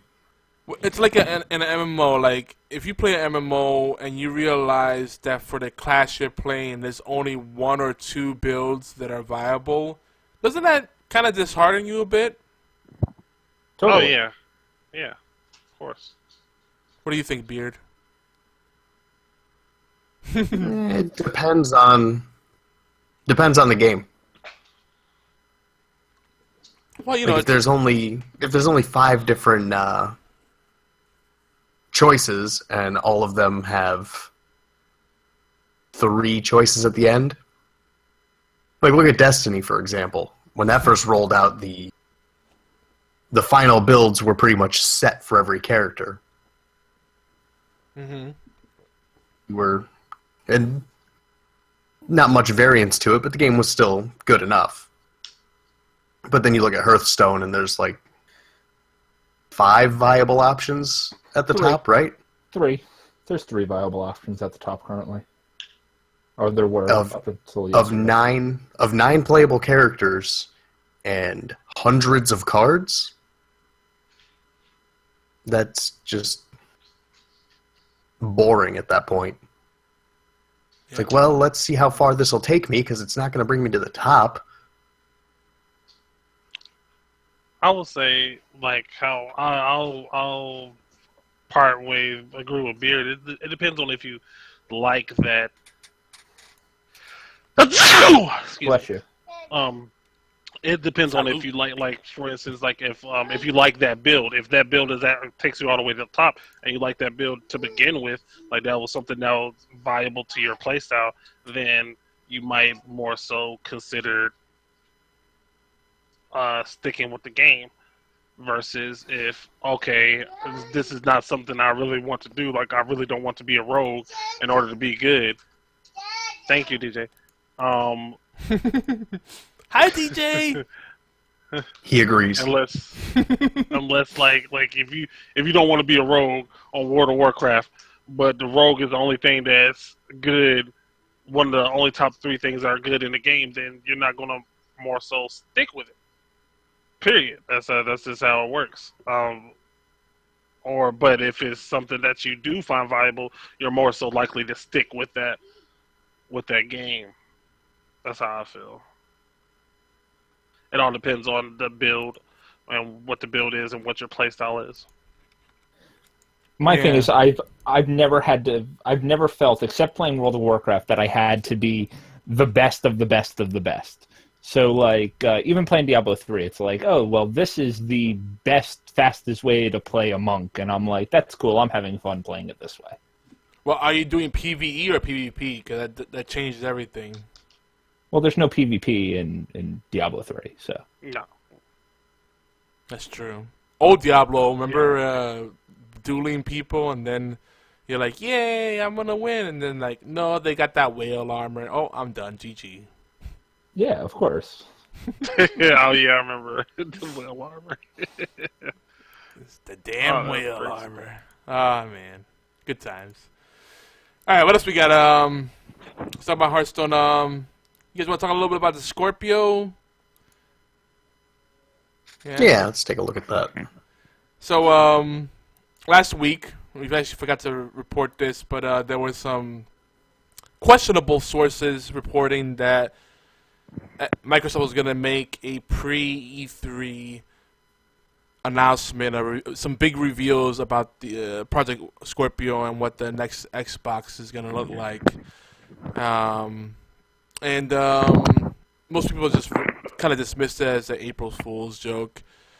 And, some of the devs came out. Apparently, they were saying that the dev kit they have only performs at 4 teraflops, not 6 teraflops. But Microsoft's like, oh, no, it's going to be unlocked soon. That's a little weird. But it actually did reveal some stuff this week about the hardware, which I actually kind of like, because I think E3 should focus on the software and the features, not the hardware. And it seems like Phil Spencer's kind of in that same boat where he doesn't want it to be a hardware review. He wants it to be about the direction, the vision, the offerings, because hardware is great, but if you don't have experiences and stuff to do with it, then who cares, right?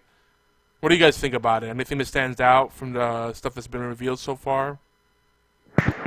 I watched the reveal, and I was doing some research on it today, because I think it just got revealed today, wasn't it? Today was a lot of stuff, yeah. Today a lot of stuff came out. Yeah, because it's actually running at 6 teraflops. And, I do agree, they should get the hardware stuff out the way, but they didn't show anything, how it looked like, no price points, how much it'll probably cost or anything like that, to where... Phil Spencer did release a statement. He said, don't worry about the price. His words. Don't worry about the price, then why would we... if it's $600, I ain't buying that. I'm definitely waiting for a price drop. For him to leave so much to interpretation, don't worry about the price, what do you think that means? Come on, guys. What do you guys think? It'll be $399 like every other system launches at. $599 US. That's reasonable. I think that's reasonable. I think $399 is where they're gonna attempt to position it at, and I really don't care unless it does 1080-60. That's all I want. I don't need 4K. Yeah, I agree. Whatever. Give me solid, stable 1080-60. That's it. I agree. I think it's more important to have consistent, reliable performance rather than pushing the envelope and having it just struggle. Although what I've noticed lately with my eye issues is anything above 30 FPS starts making me feel dizzy and uncomfortable. Yeah. It's weird. There is a certain point where I think it is overkill, and, you know, for most of my life I've been a PC gamer. But to me, I think we're past that point where bleeding edge really matters. Like, the only time that matters... I think bleeding edge tech matters to people who like to compare penis size. I'm sorry. That's really what it comes down to. For everyone else, it's like, what's the experience that you're building? What are your software offerings? And how does it all come together? Is there a good UX and UI in place? Awesome. Is it kind of... I just want it not disjointed? No. I just want it not jittery on my TV. You don't want it to be jittery, you said? Yeah, I just want it not to be jittery. I didn't buy an expensive TV, but it's not a bad TV either. Yeah. So just make it so it looks good there. Yeah. If it can handle pushing out 4K, fine. I don't care. Just 1080-60. That's all. That's all I need. You know how I feel, Yogi. I don't give a crap about the specs. Let me see the system. Let me see what the hell the system does. Let me see it running, and that's about it. Why? And for the love of God, stop making the consoles rectangular and black. Like, that's where they get the box from. Sell me on why I want to buy this and get rid of my Xbox One. Yeah. It's an Xbox One. Why do you have it? What do you mean? Beard is trolling.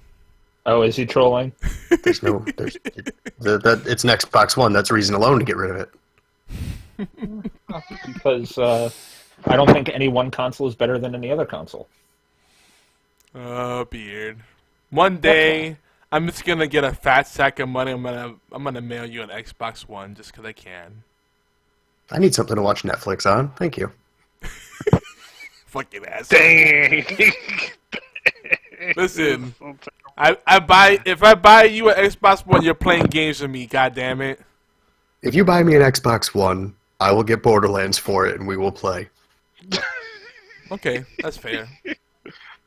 I get down with that. Because I need to own Borderlands for every system. Hey, you're like me. I have it for 360, and I don't have a 360 anymore. I have it for both PS4 and Xbox One. So Borderlands The Handsome 2, Collection was so good. Yeah. Borderlands 2 is just a tip. That's what it is. That's all I need. I could literally play just that game for the rest of my life and probably be fine with it. See, at one point, I could probably agree with you for the most part, but I believe at one point I'll just end up just going to the bar and staring at Moxie's tits. And that'll be the extent of my experience. Nothing wrong with that. No one tells you there's a wrong way to play a game. Don't tell me how to live! Like how me and Beard had the same answer for you. You paid $60. You can do whatever you want in that game. Dude, the amount of cosplay that there is out there for Borderlands is pretty extensive, let's just say that. You can do whatever you want in that game except swim. You can't swim in that game. Yeah. No swimming. Nope, don't do it. Alright, so what else we got? Did you want to talk about the Samsung S8? Anybody? We touched upon it last week. It's the new Samsung smartphone. Oh. Yeah. I don't like the direction that smartphones are going. Yeah. I don't like the 2:1 aspect ratio, and I don't like the lack of a physical home button.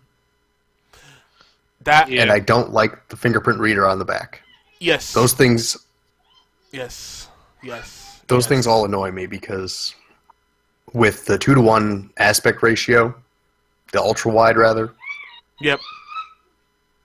Devs are already dragging their feet to get certain apps up to the various aspect ratios there are now for the phones. Yeah. You know what they mean? All it means is going to be a lot of black bars. It's letterboxing all over again.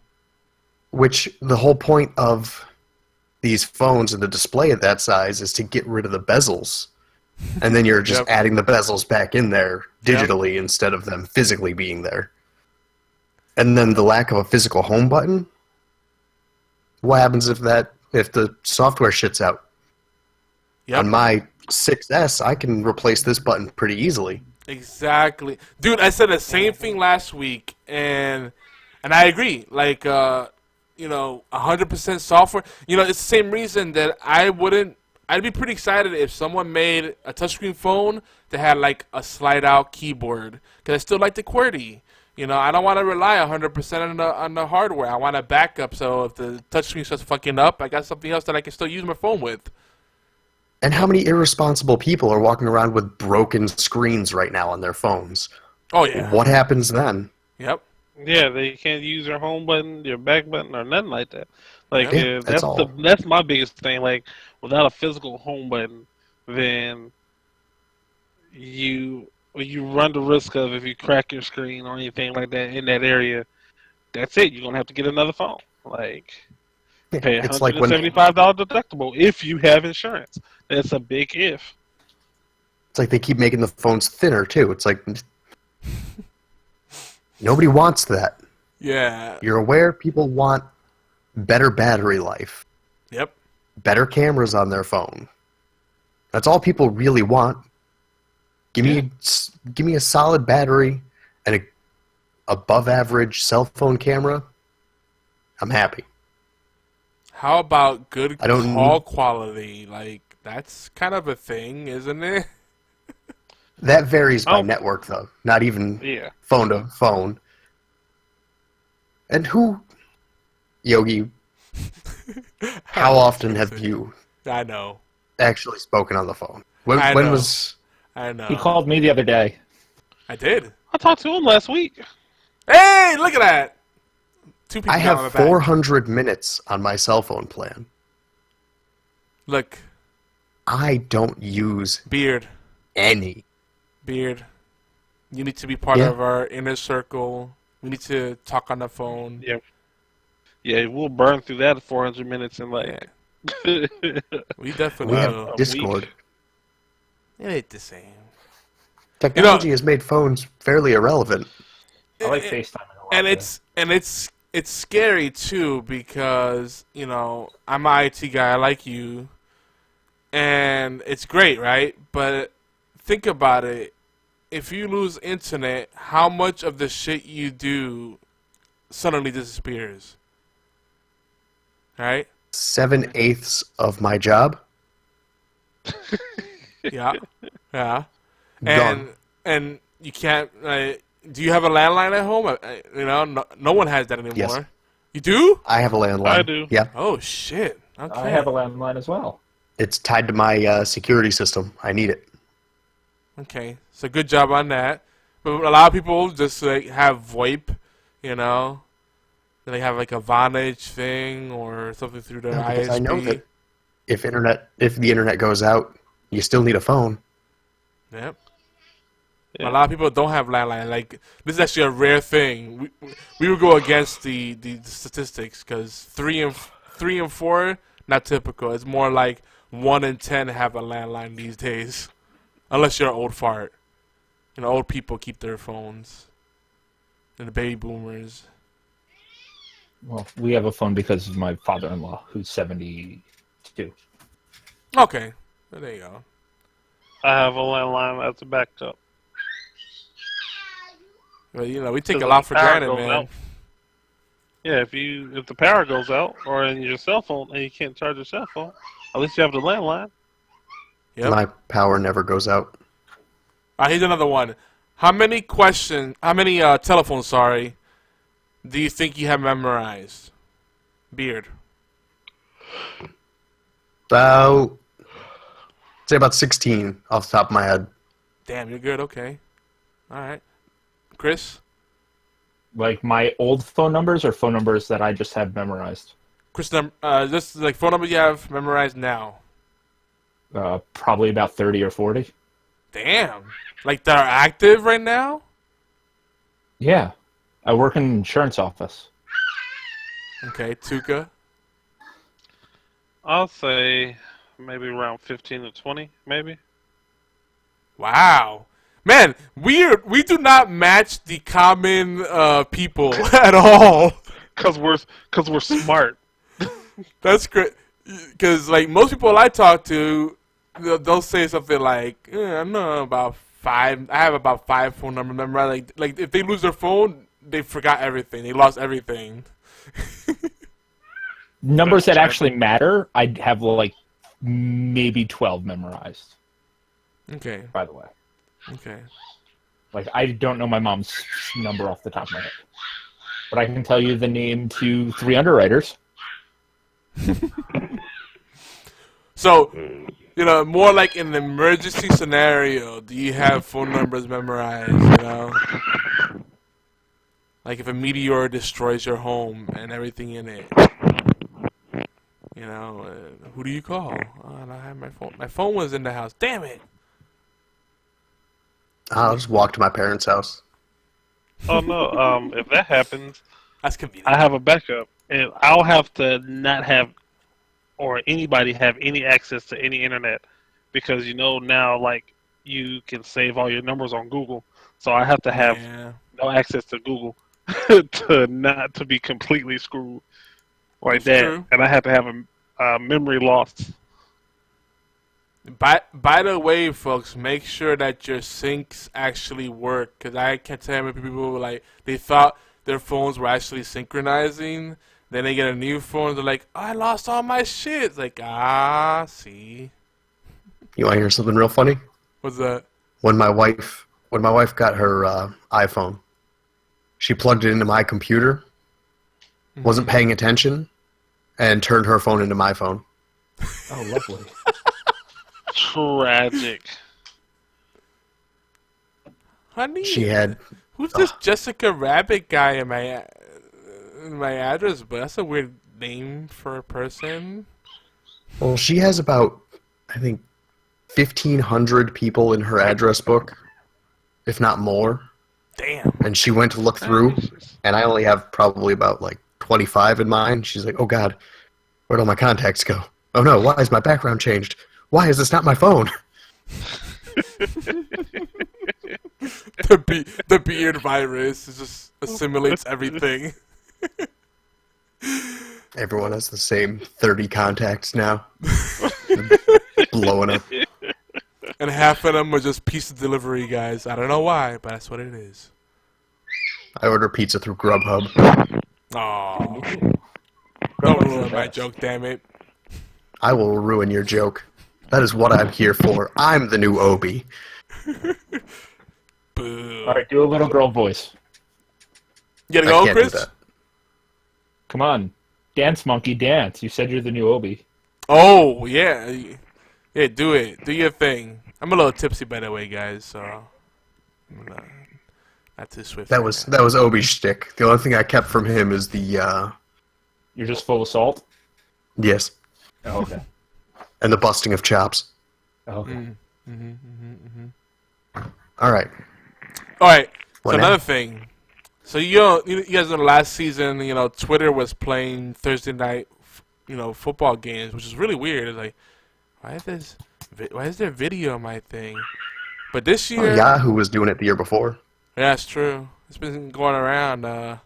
But now this year is gonna be Amazon, and we're talking about how Amazon's taking over everything. Wait. Huh?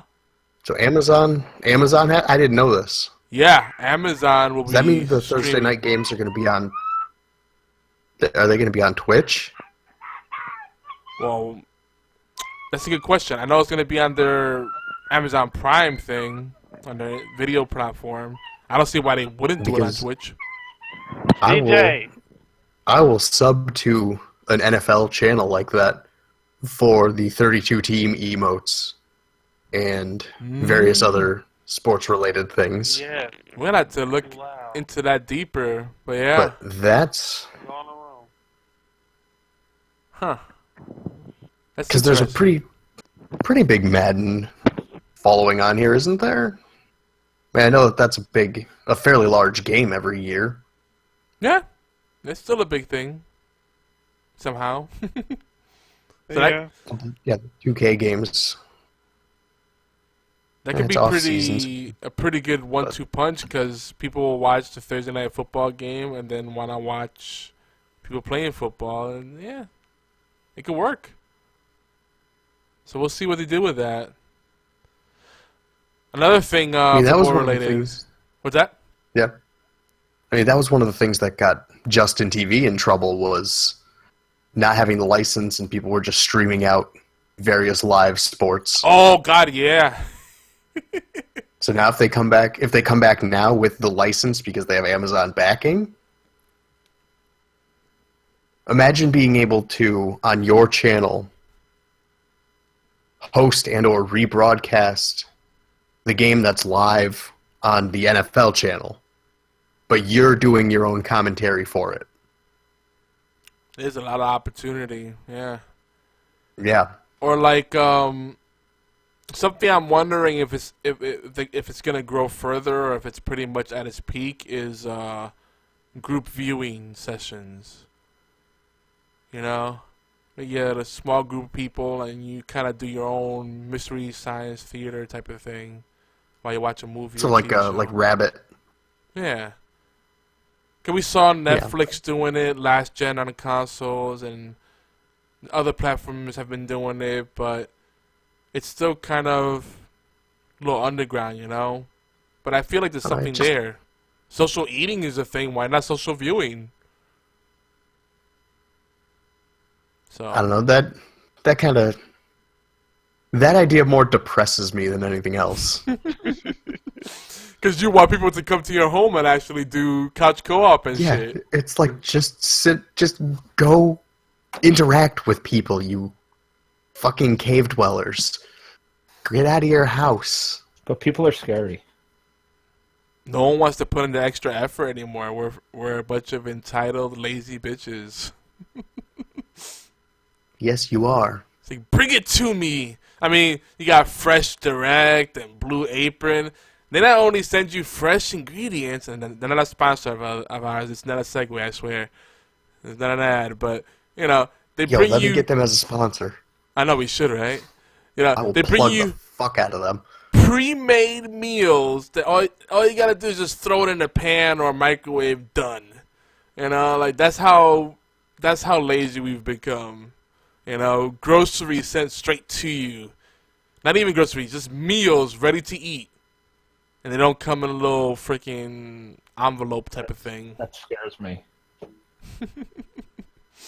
Like, I cook at home, so that scares me, the idea of ready-to-eat shit in the mail. Yeah, man. Yeah, that's...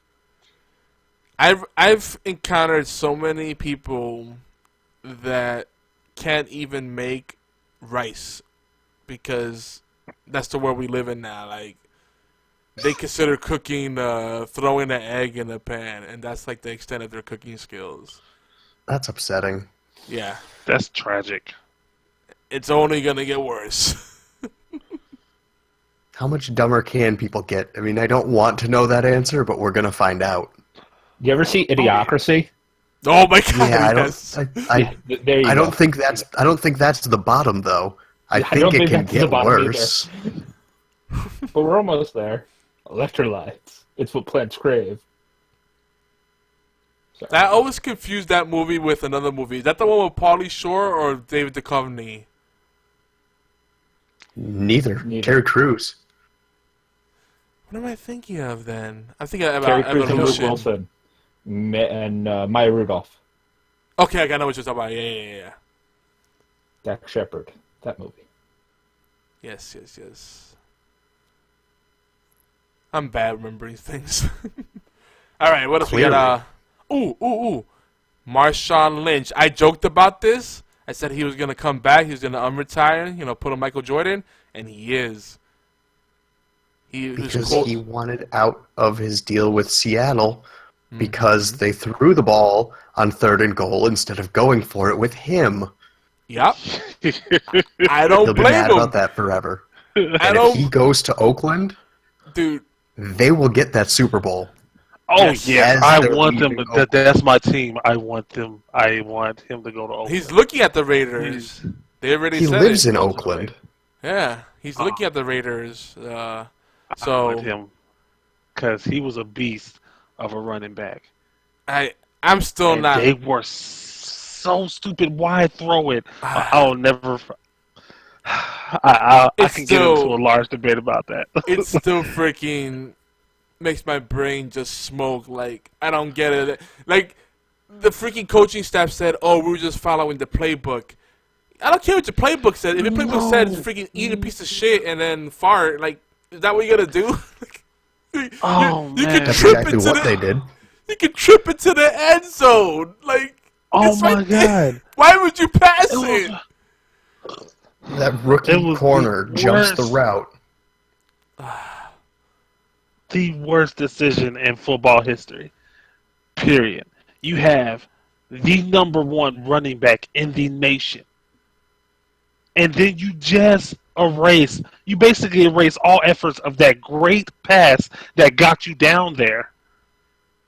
That beast of a pass. That dude made an amazing catch. All of that for nothing. Because you want to pass the ball and you are right there at the goal and you have, all you had to do was run an ISO. Period. ISO. Right between the center and guard, fullback, blowing up the hole and running back coming right behind. And you have Marshawn Lynch. Period. Point blank in the story. I can't. They probably could have just smashed through the middle, to be honest, with Marshawn Lynch. I mean, that's what I'm saying. The ISO. The ISO is running between the center and the guard. That's like right there in the middle. Okay, gotcha. Like that gap. See, I just know that QB gap. smash. Boom. Go through. That too. I mean, you could have ran a quarterback sneak. There was hundreds of ways you could run the ball. It didn't matter where you ran the ball. Someone could have gone off the middle, like right there, like quarterback or running back. Somebody, you know. Hell, I could have went up the middle in that. Yeah, like, it makes no sense. Like, I don't know what I'm more disappointed though. Like the way the Falcons lost his last Super Bowl, or the freaking Seahawks thing. Like that, and both of those were to the Patriots. I know it. I can't stand the Patriots, man. Like, look, Brady, you got enough fucking rings. Let someone else win. Stop cheating, fucker. It's the Belichick philosophy, though. They handed both of those wins to Brady. They did. They really did. It wasn't him like doing an amazing thing. It was handed to him, and he just took the credit. I really believe that. Those teams were not outplayed. They outplayed themselves. But anyway, moving on, because I know Chris is not as big as a football guy as we are, but fucking. Oh, is that what you were talking about? You're talking about the foosball, Bobby? Yes. The foosball. Oh, man. You know, guys, it's been a really good conversation tonight. We do, unfortunately, have to wrap up soon. So no Unicorn Poopies again. That's right. These are the ones that are unimportant, and I will keep derailing us for 2 hours a week so we never get to them. Cool. That's so terrible. Now you know the sabotage is real. Dude, you know, there's a half-truth in every joke. Oh, I'm not joking. It's like, this is 100% real. This is 100% beard and hat. All right, I am not joking. One last thing, guys. One last thing. DC stuff, you know, comic book universe. Not the Marvel, the DC. So there's a big chance that Joss Whedon's going to come on board to do a Batgirl movie. Yay or nay? Who's not writing? interested? Not interested in a Batgirl movie? Like, yeah. If Gal Batgirl's not even that important in the Batman roles. I mean, if you say a Robin movie, that had a Nightwing movie, that'll have more volition than a Batgirl movie. Okay. Batgirl end up getting her legs broke or like being paralyzed from the waist down, and she became Oracle. Talking about Birds of Prey. Like, damn, he's talking about the Birds of Prey, son. He's talking about Killing Joke, where Barbara Gordon got paralyzed by getting shot in the spine by the Joker. But New 52, she started walking again. So she's back to being Batgirl, and she's a super integral part to the Bat family currently and has been for a while. As long as Gail Simone's writing Batgirl, I'm down for a Batgirl movie. They've got to get Barbara Gordon correct. What about if she teams up with the Huntress? I don't. The only time I've seen Batgirl in a big role, in a decent role, not even that, was maybe Young Justice. Other than that, she's just a side. She's just a side character. Like they're trying to have. I feel like they're trying to compete with Wonder Woman. I mean, like trying to get her as big of a part as Wonder Woman. See, she's not. That's the thing, though. Like they downplay her in a lot of the movies, but she actually ends up surpassing Batman in a lot of ways. In some iterations, she can actually beat him in a fight.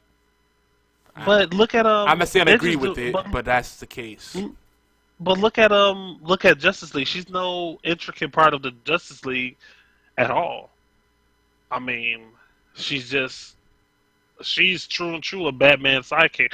Only person that I felt like came out of being a Batman sidekick was Nightwing, was Dick Grayson. He was the only one that had enough of a following to not seem like an afterthought. Yeah. Have you read Death in the Family, the new one? No, I have not. It's all Batgirl. Like if you are current on comic books, she's actually plays quite an integral part in the well, she did for a while. In the happenings of what was going on with the Bat universe. Another person that's kind of, I guess, a Batman sidekick would be the Red Hood, who also has come out and is kind of super, super popular as well. Yeah, Red Hood became super popular because of his approach. He was basically like Batman that would kill. You know, I mean, even though he's Batman's son. I thought that was Red Hood's not Batman's son. No, Red Hood is. I thought Red Hood Tim was Drake. Batman's son. No, Robin's Batman's son. Damian Wayne is Batman's son. And yeah, I thought he became Red Hood. No, oh my God, Jason Todd is Red Hood, who is the Batman who died in the original Death in the Family. He was beaten to death by Joker with a crowbar. Oh. When it comes to Batman universe, I'm a walking encyclopedia. Okay, so all right, but Justice League. Let's talk about that, because this is all a backdrop to what we really want to get to, right? They haven't, the DC universe, like cinematic universe, live action stuff. It's very polarizing, right? They're still playing catch up with what Marvel's doing with the MCU. So Justice League Part 1. Do you think this is going to be where DC really hits their stride? Hope so. It's a hope, but I don't give any promises that that's what they're going to do. Okay. Beard, you've been quiet. What do you think? Yeah? He's dealing with his read the Discord chat. Oh! Damn, I didn't read that. Good catch. Okay. So we'll have to come. We'll come back to this next week, I guess. So I'm hoping for it. My biggest thing with DC is DC does really good animated movies and really terrible live action movies. Suicide Squad aside, because I really enjoyed that movie. Yeah. And my biggest reasoning for this is Marvel is very much based in the real world. Mm-hmm. Very, very, very much based in the real world. So it translates to a movie a lot better than like Superman does, or a rich billionaire that people can't figure out is Batman, or a dude that runs really fast because he got shot by lightning and covered in chemicals. Yeah. Like a dude getting bit by a radioactive spider and dealing with being a teenager and a superhero at the same time is a little bit more translatable than I'm an alien who crashed in, Kansas. Yep. No, I'm with you. I mean, I feel like it's just they haven't really done DC movies justice like that. Like, yeah, they could have, like, they don't know how to portray it as well as they could Like, look how they did. The very first Superman was George Reeves, or are we talking Christopher Reeves? We're losing you, Tuka. I think he's tapping out. Yep. Do you hear him? Nope. Nope, I don't hear him. Well, I mean, so the one thing I was saying, and we have an article about it. This is our shameless plug here. Go to geekyants.net/blog. And I'd like to see what everybody thinks about these kind of issues. There's a lot of tangential stuff there. But I think one of the big things is that you kind of need to tone down, scale back the larger-than-life characters so they're more grounded in reality, and we could more easily, well, not we, but the people, the newer audiences that are not invested in the comics and the animated shows, so they can suspend their disbelief and really get immersed in the story. Because I agree, like, Marvel's a lot more, you know, at least on the big screen, they're a lot more grounded in reality. So it makes it a lot more believable. You can see the Avengers walking down the street. But, like, Superman by himself, like, and we won't talk about Aquaman and all the characters, but just Superman alone, he's just so OP. It's like, he had no weakness. Oh, kryptonite. Woo. You know? Like, they should totally do like, my thing has always been, they should totally do a JSA movie, which is the Silver Age, you know, superheroes, basically. So they're not the OP versions of the superheroes that we know today. The only problem with that is nobody would recognize them. I feel like what I was trying to say before. I feel like they could have did better with, like, Batman v Superman instead of bringing what was it? What's his name again? Freaking the one that killed Superman. Oh, Doomsday. Yeah, Doomsday. It was on tip of my tongue. Instead of bringing Doomsday out, then they could have did, because there's so many big threats that Superman has to go against. You know, they could have did a lot better and saved Doomsday for a later Superman movie. Yeah. It's just I feel like DC is just trying to rush to catch up with Marvel. They are. If they would, you know, put more thought into their movies, then it will do a lot better. That's how I feel. See, I really like the fact that Batman v Superman did Doomsday now, and they're doing Death of Superman now, because it opens the door for Darkseid to be in Justice League, and then for the next time we get a solo Superman, for us to finally see Brainiac on the big screen. Ooh, I think I'm the other way around. I feel like they should have saved Doomsday for a Superman standalone movie and bring Brainiac more so for a Justice League movie, because Superman is the one that's supposed to bring the Justice League together instead of Batman. And if you have Brainiac as the main villain, like something that's an exponential threat to the whole Earth that Superman can't deal with himself, and he has to get the Justice League to help him, that's more so a Brainiac storyline, not him going up against Brainiac himself.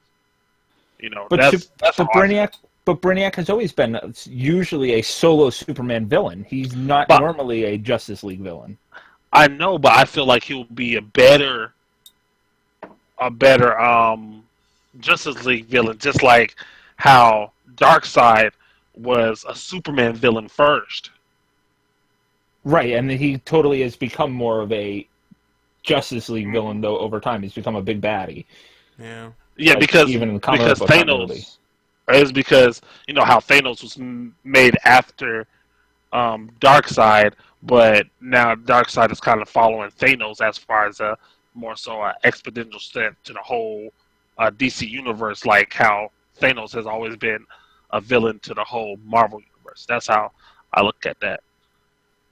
But I still think Brainiac would have been a better. I don't think he'll be better than Darkseid being a villain. They're just using Darkseid because Marvel's using Thanos. I promise you that's the reason why. I see too many similar. Oh, yo, you want to use Thanos? Let's use Darkseid. But I feel like they could have kickstarted things off with having Brainiac as a villain, and they should have saved Doomsday for a Death of Superman movie, and you have to wonder if Superman is really dead, and then the Justice League had to come together to come against the Darkseid. After they made a Justice League movie with Superman alive against Brainiac, then their next Justice League movie would be against Darkseid because they think Superman is dead, and he would be the only one that been able to go against toe-to-toe with Darkseid. But then they used the platform to raise Superman from the ashes on a second Justice League movie. That would have been perfect. See, I just don't like the use of Brainiac in a BVS because Brainiac is such a cerebral character who has a lot of character development behind him, who's a speaking character, whereas Doomsday is a grunt who just shows up and kills Superman in the comics. But that's why he will be more. That's why he'd be. But Doomsday, who was Doomsday created by? I'm trying to remember. He wasn't created. In the comic books. He's a race of his own. He's his own alien race. Okay, but that would have been good for like something that's just an exponential threat for Superman. I feel like they could have brought that full circle for Death of Superman, because you remember they made a cartoon movie of Death of Superman, and he came back at the end, and it was Doomsday. See, we're clearly going to have around those a round table at some point about DC. But yeah, that's I just feel like they could have did better. They could have did better. But one last thing though, you guys didn't mention. What about if they made a Teen Titans live action? No, keep that animated. Yeah, because you'll think they'll fuck it up, right? I do. They will fuck that up. Yeah. I wish that they'd bring back Young Justice. Young Justice was so good. They actually are bringing back Young Justice because it did so well on Netflix. They're actually bringing it back for another season. It's not for sure if it's coming back on Netflix for a new season or they're bringing it back to Cartoon Network. See, because they messed up, like you said, with one discussion we had before is because the toys market didn't do so well with Young Justice, but I feel like they didn't really promote the second season at all. I didn't even know the second season was going on until like 4 or 5 episodes in. So they completely botched the marketing on that. But they are bringing it back for a third season, just solely because of how well it did on Netflix. It did really, really good on Netflix. A lot of people watched it. I even watched it all over again on Netflix, both seasons. So they are bringing back a third season. Are they going to cancel it again if Miss Marvel sells more toys than Superboy? Oh my god. And on that note... Well, that's why it got canceled the first time. I'll tell you what. The girl toys are selling, not the boy toys. Cancel this shit. I'm a Marvel guy. Back in the day, I collected a lot of Marvel comics. I collected Image, Dark Horse, and DC, and Cross-Gen and all that stuff, but it was mainly Marvel. But, man, there's so much great material in the DC animated stuff. Even the DC animated movies, like, not just the TV show, but the movies, like, so good. It's like, if they could translate even a fraction of that to the big screen, come on. It's gonna work. Like, just try harder. Get good at making movies, please. Thank you. They attempted with Batman v Superman. They could have made that better. I'll still so heartbroken about that because that was probably one of their better storylines that they could have. That they fucked it up. That's all I can say. They did that completely wrong. The comic book is so much better. Watch the animated version of it. It's so much better than that stupid movie. Yeah, that fucked it up. Don't get me started. You're baiting me. We gotta wrap up. All right, Beard, are you back yet? Don't trigger me. Okay, Beard's not back. I'm here. What are we talking about? Oh, Beard. We're wrapping up. We're gonna ask where we can find you. Tuka's trying to bait me. Oh, come on. Let's take the bait. Take the bait. 5 minutes. No. Let's go. All right, fine. Beard and Hat. You can find me on Twitter at Beard and Hat. And, yeah. Be on the lookout. I'll be doing things. Word. Chris, where can people find you? You can find me every Thursday at 9:30 p.m. Eastern Standard Time on twitch.tv/gamingdeath. You can find me on Twitter, Facebook, pretty much everywhere, including PSN, Xbox Live, and Nintendo's stupid name system as Death of Nation. Yeah, you find me Death of Nation pretty much everywhere. I'm consistent. I've had that since like 93. Nintendo just gives you barcodes and long 256 character numbers, and they think that's intuitive. No, they're still using QR codes. Oh, God. Smoke signals and interpretive dance. I can't no more. That actually makes more sense than what they're doing now. I know that's the sad part. How about you? Oh, you can find me at Tuka44 on Twitter, or if you want to catch me playing a game, you can find me at Tuka44 either on Steam or on Xbox One. On Xbox. Just shoot me a message, and if you have a game you want to play with me, I'll definitely hop on if I have it. Why do you own an Xbox One? Because it's a box, and it's the only one I have. And he gets to play games with me when I go on. Should have bought a PS4. Oh. Should have bought a PS4. See, it costs more. Bloodborne's way better. So, it cost more, and Tuka was driving Miss Daisy. Wasn't driving Miss Daisy around Atlanta at the time, so I was like, I'll get the cheaper one. Mm-hmm. Well, I'm Yogizilla everywhere. Stop trolling on the poor Xbox. It doesn't deserve it. It does. You can find me. Come on, always online. When I'm not enjoying the derpy faces of Mass Effect Andromeda, you can find me on Twitter as Yogizilla, and I don't know, what do people use? Instagram? Is that still a thing? Do people still care about that? Yeah. Some the kids do. Yeah. People like seeing my artwork on Instagram. There you go. There's some good stuff on there. A lot of nice food shots. That's good too. Oh yeah, and geekyantix.net. Come visit us there, and you get to meet the rest of us crazy fucks. But with that, this has been episode 173 of HorsePLAY Live. No, it hasn't. Yes, it has. You sure? It's all a dream. Wake up, Yogi.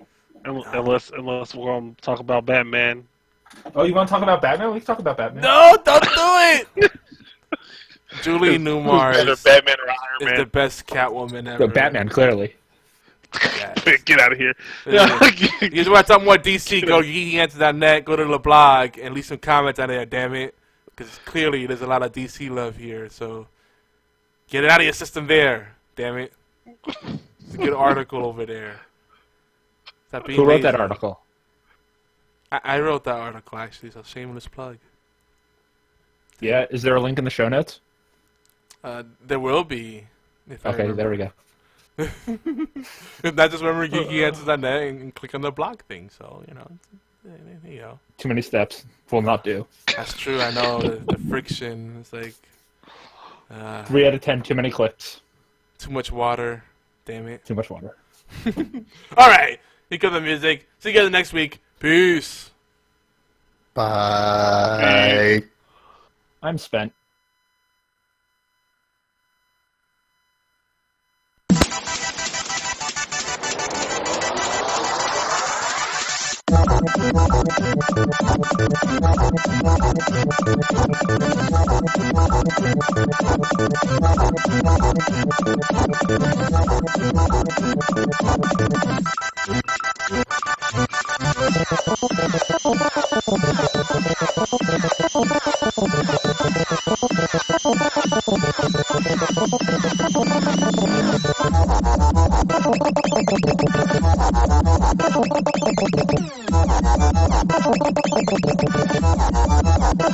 Thank you.